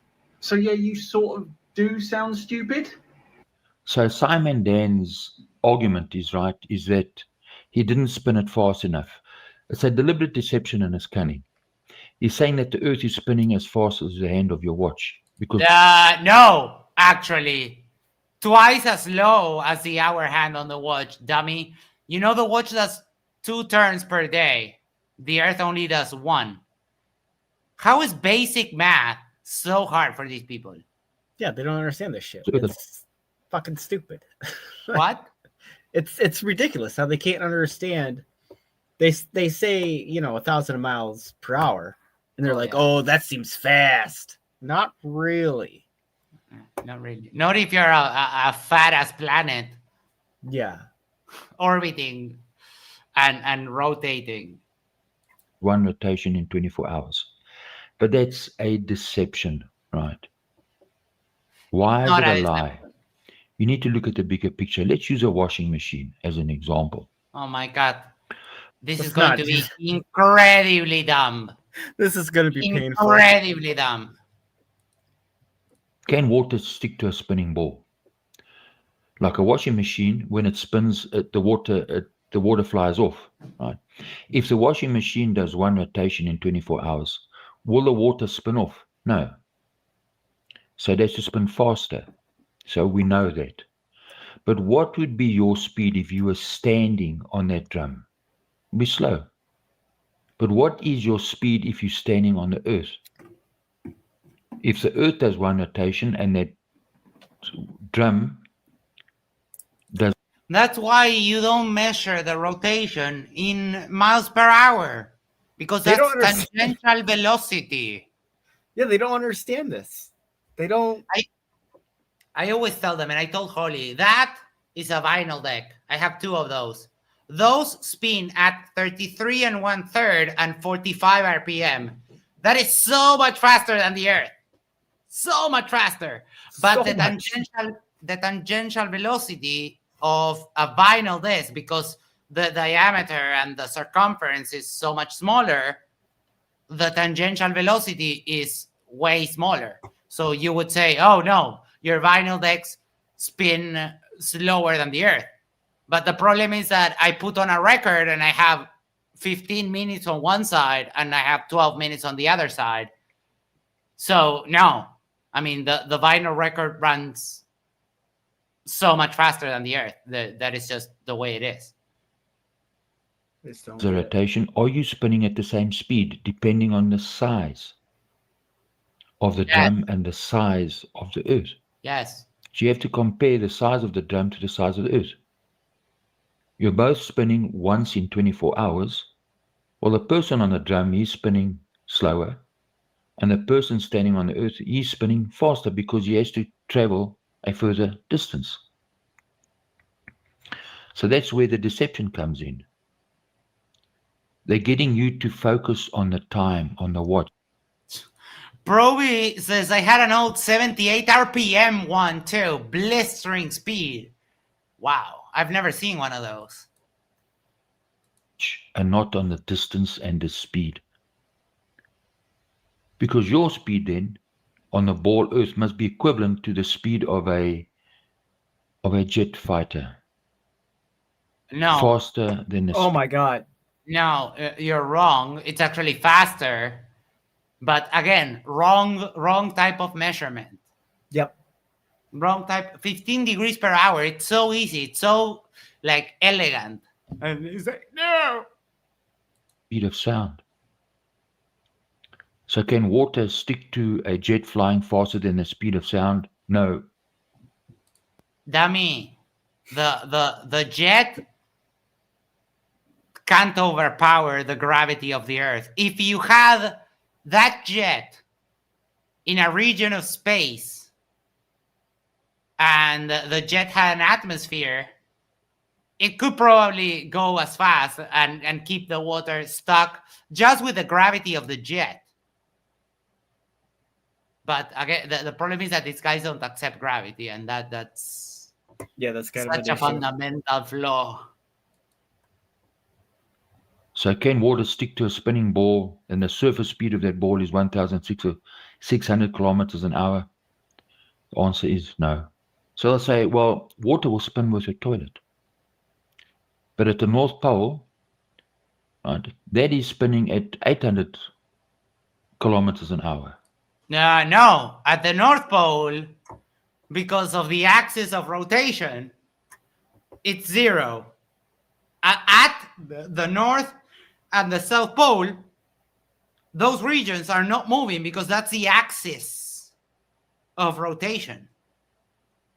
And it gets to 1,000 miles per hour when you move from the pole to the equator, but it increases gradually the speed because the distance gets longer and longer, the tangential speed.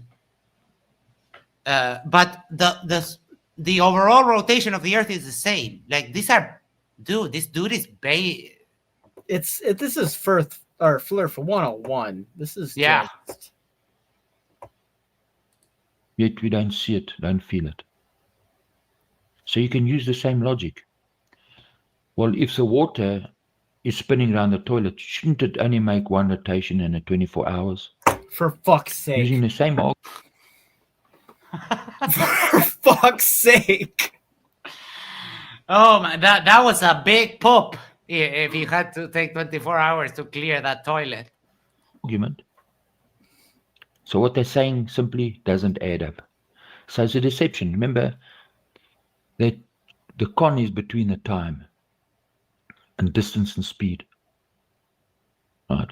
If you're a runner and you had to run 200 meters in 24 hours, well, you could walk it. But if you had to run on a track that's 40,000 kilometers in 24 hours, your speed would have to be 1,600 kilometers an hour. That's just a bad analogy. Yeah. So what you would have to do is have the runner run the 200 meters in whatever time they do, right? And if you want to complete the circumference, just multiply that by 24, like make the equivalence for 24 hours, and that will give you how long it will take. But when you do it like this, the tangential velocities, they will always seem like super high because the Earth is really big. But again, this is the incorrect way of going about this. This is just completely wrong. Ooh, Debatable D says, oh no, is this another flat Earth South African? Makes me sad. I don't know where this guy is from. But that is the circumference of the Earth at the equator. So did Simon Dan give you this answer? No. He gave you a bullshit answer by comparing it and getting you to focus on the time and not focus on the distance and the speed. So it's deliberate deception. Right? It's a deliberate deception. And do they know? Of course they know. They're liars.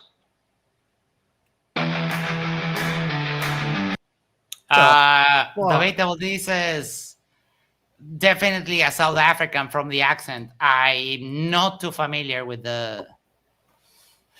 He sounds like a South African. Yeah, no, I'm not too familiar with that.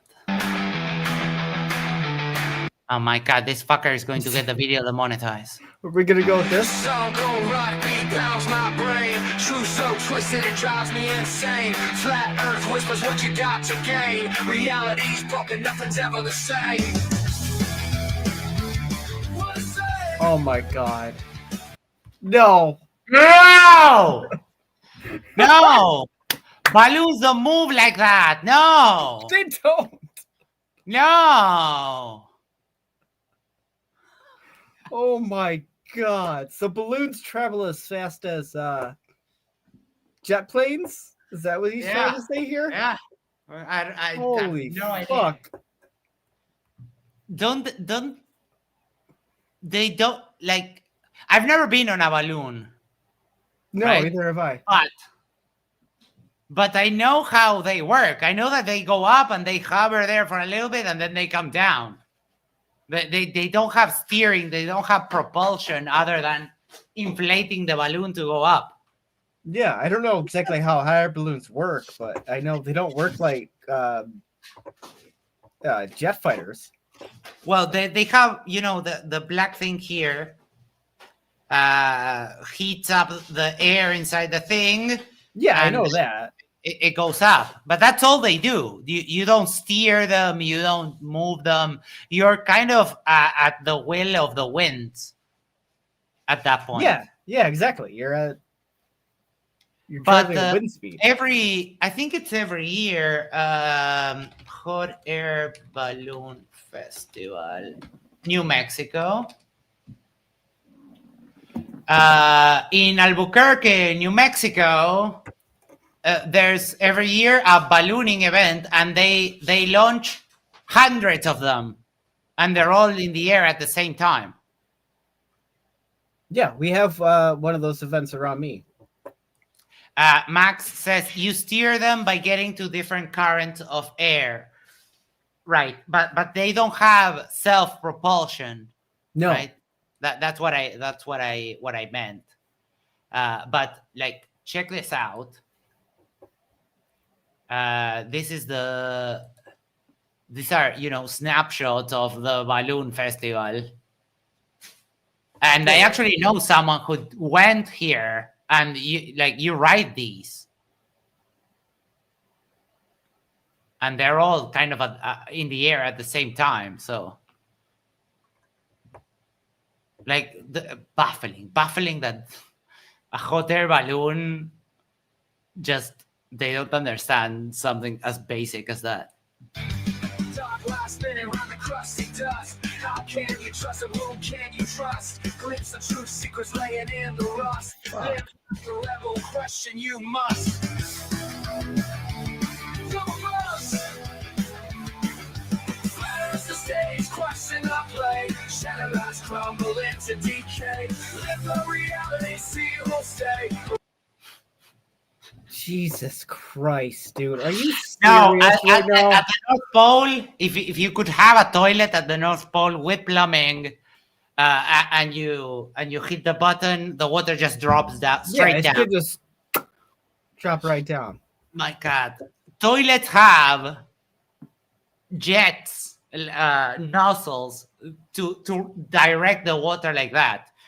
If you want to, there is actually someone who does the experiment. They take like a little basin, they put the water, they let it settle, and then you take like a little cap of the bottom, and there you see the difference in the Coriolis. But in a regular toilet, you don't.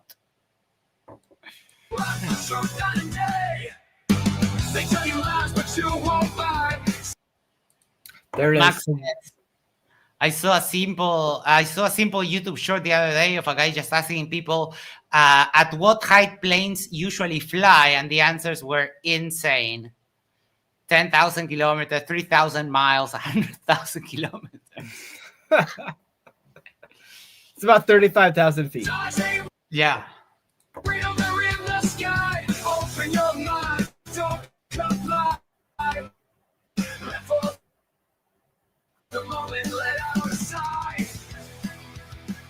Right, so all you need to do is take a bottle of water, fill it up with water, then spin the bottle, and rotate the bottle at different speeds.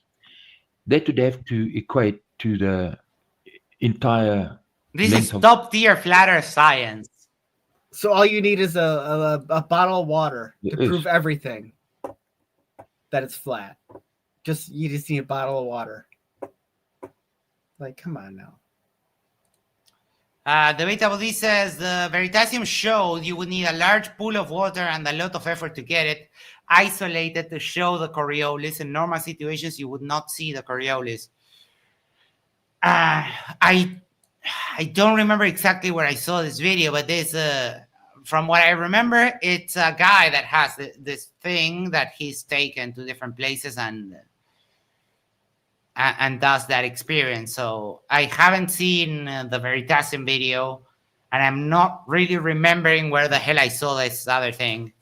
I'll try to get it over, and I'll post it on the community post thing if I find it.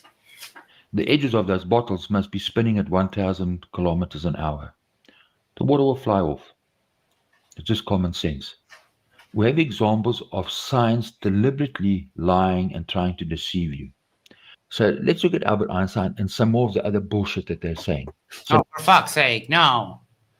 The balloon is floating free of the Earth's gravity. No, there is just another force that is overpowering gravity. And but it's still moving with the Earth because of gravity. No, incorrect. It's still moving with the Earth because when the balloon takes off, it already has the Earth rotation and speed. But even then, the winds will affect the balloon way more than anything else. now what we're going to do is we're going to swap the water, which is quite heavy, for a hot air balloon, which is quite light. When a hot air balloon is filled with hot air, it's extremely light. Now, if the balloon is floating free of the Earth's gravity, they'll say, well, the balloon is still moving with the Earth because of gravity. So think about it. What are they saying? Let's illustrate it. On this Earth, you have 3 hot air balloons, all at different angles because gravity is keeping them aligned to that angle. But yet, gravity will pull these balloons at the right speed and keep them at the right angle. And at the same time, these balloons are actually floating free of the Earth's gravity. No. If that's science, I'd call this magic because it doesn't add up. It's not possible. It's a lie. Right? So, well, what is the source of their creativity and why would they hide it? Right? It's because the source of their knowledge is a liar. It's satanic. It's Oh my sense. God. The source. Of course, it's satanic. It has because it has to be fucking satanic. Everything we don't like is satanic. Of their deception. It's sorcery. It's a lie. It's satanic. Right? Just think about it. If the Earth is supposed to be moving and rotating, so this hot air balloon would move with the Earth, right? And spin with the Earth. But then if you were up there for 12 hours or 24 hours, the balloon would have to rotate so that you can keep looking at the same horizon. No. Number one, you don't have enough fuel to keep a balloon up in the air 12 hours. Just it doesn't happen. Hot air balloon max air time. The fuck is this? No, Google, I don't want your fucking AI shit. A standard hot air balloon flight typically lasts 45 minutes to 1.5 hours. So, yeah, nope. Wrong. Yeah, that's not how that works. Not at all. How does gravity then rotate the balloon?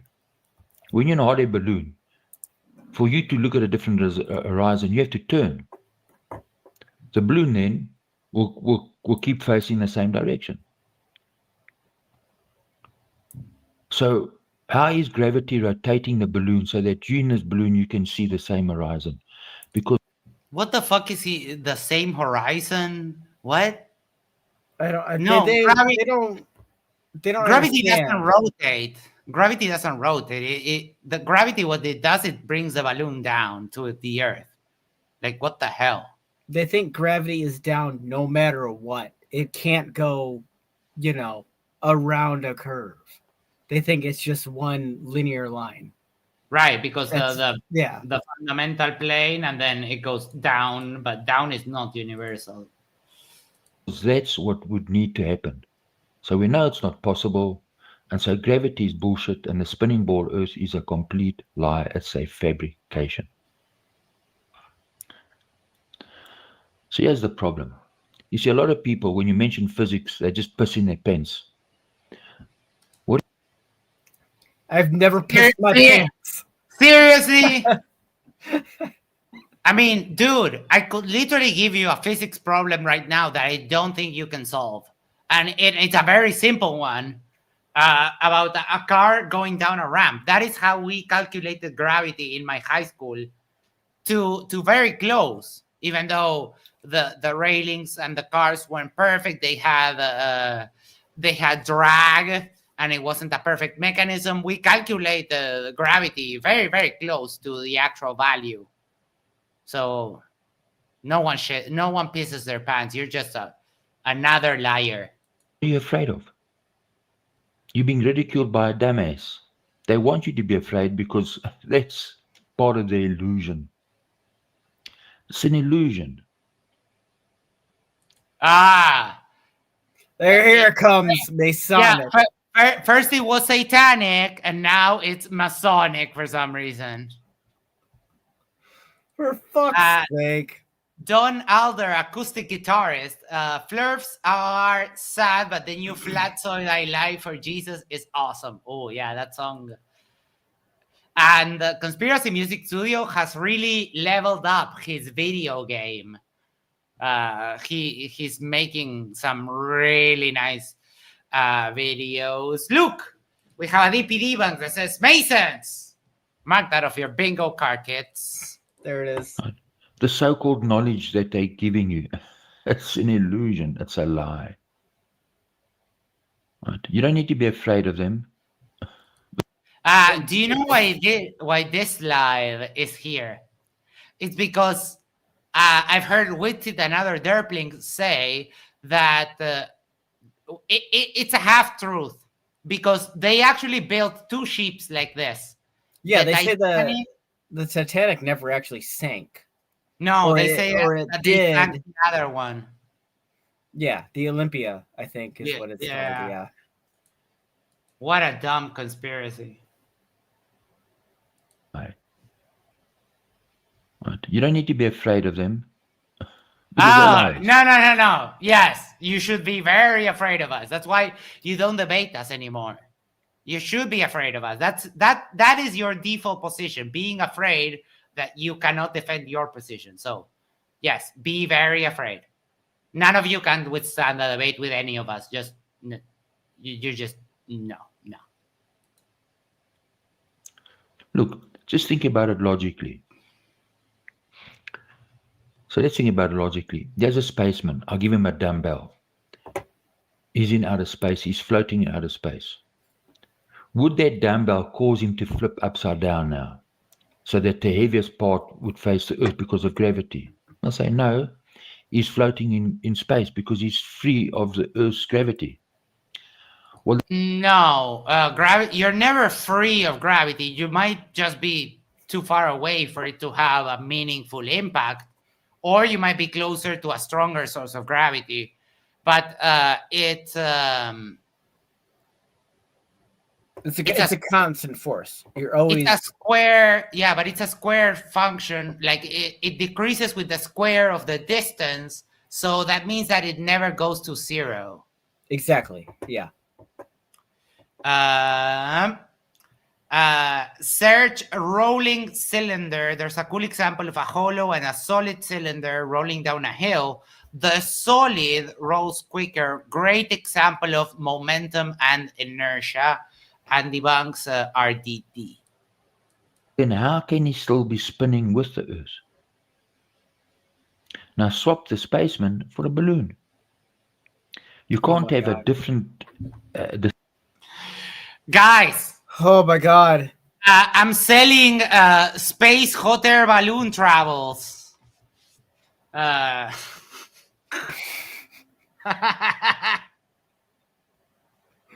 fact that like these motherfuckers really it doesn't believe this stuff and say these things. It's like, come on, like dude, planes can't fly in the upper atmosphere because they run out of air to generate lift. A balloon would have the same thing. You can climb up to an altitude, but you're number one, you'll probably pass out from lack of oxygen first. And number two, the balloon will stop climbing at one point or another. But it won't be at space. Yeah, hot air balloons don't work in space. Emma says, gotta leave with my last two brain cells are still intact. Bye, Max. Thank you so much, Emma. And yeah, we're almost away. DP, let me know when you are ready. My redirect is ready, so all I need is your go ahead, and we'll end this. Yes, same application and have a different result. It must be the same for both. How does a balloon stay upright if it's free from the Earth's gravity? Oh, for fuck's sake, because it's not. Now, balloons don't go to space, and free from Earth's gravity, you would have to leave the Earth very far, like farther than the moon. The moon is held with Earth's gravity in place, right? So you would have to go farther than the moon, but still not close to anything else. Oh my God, they're so dumb. How can the bottom of the balloon always face the Earth? Gravity, you piece of shit. So how can gravity only work in certain things when it needs to, but ignore other aspects? And the answer is simple. The Earth's not a spinning ball and gravity is bullshit. Uh-huh. When have you seen a balloon fly sideways? They're kind of built so that doesn't happen. Yeah, that's kind of the point. They have weights at the bottom so that it maintains kind of its verticality, because there's no safety belts in this thing. If you fell down from the wheat basket, that's it, you're done. The same must apply to both the spaceman with a dumbbell and the balloon. If the balloon is floating free, then it can't stay upright. Why? Because it needs gravity to stay upright. Why? Oh my God, look at the shape of the balloon. It's wider towards the top so that the most amount of hot air concentrates there. Try to get him into a debate. This Flurf is funny. Okay. Yeah, doubt it. Good luck with that one. Hold on, let me stop the share so I don't dox him and dox the email. And let's type it up. I mean, what else can we lose? Nothing. Nothing. I'll Go put ahead, my let's put ourselves here.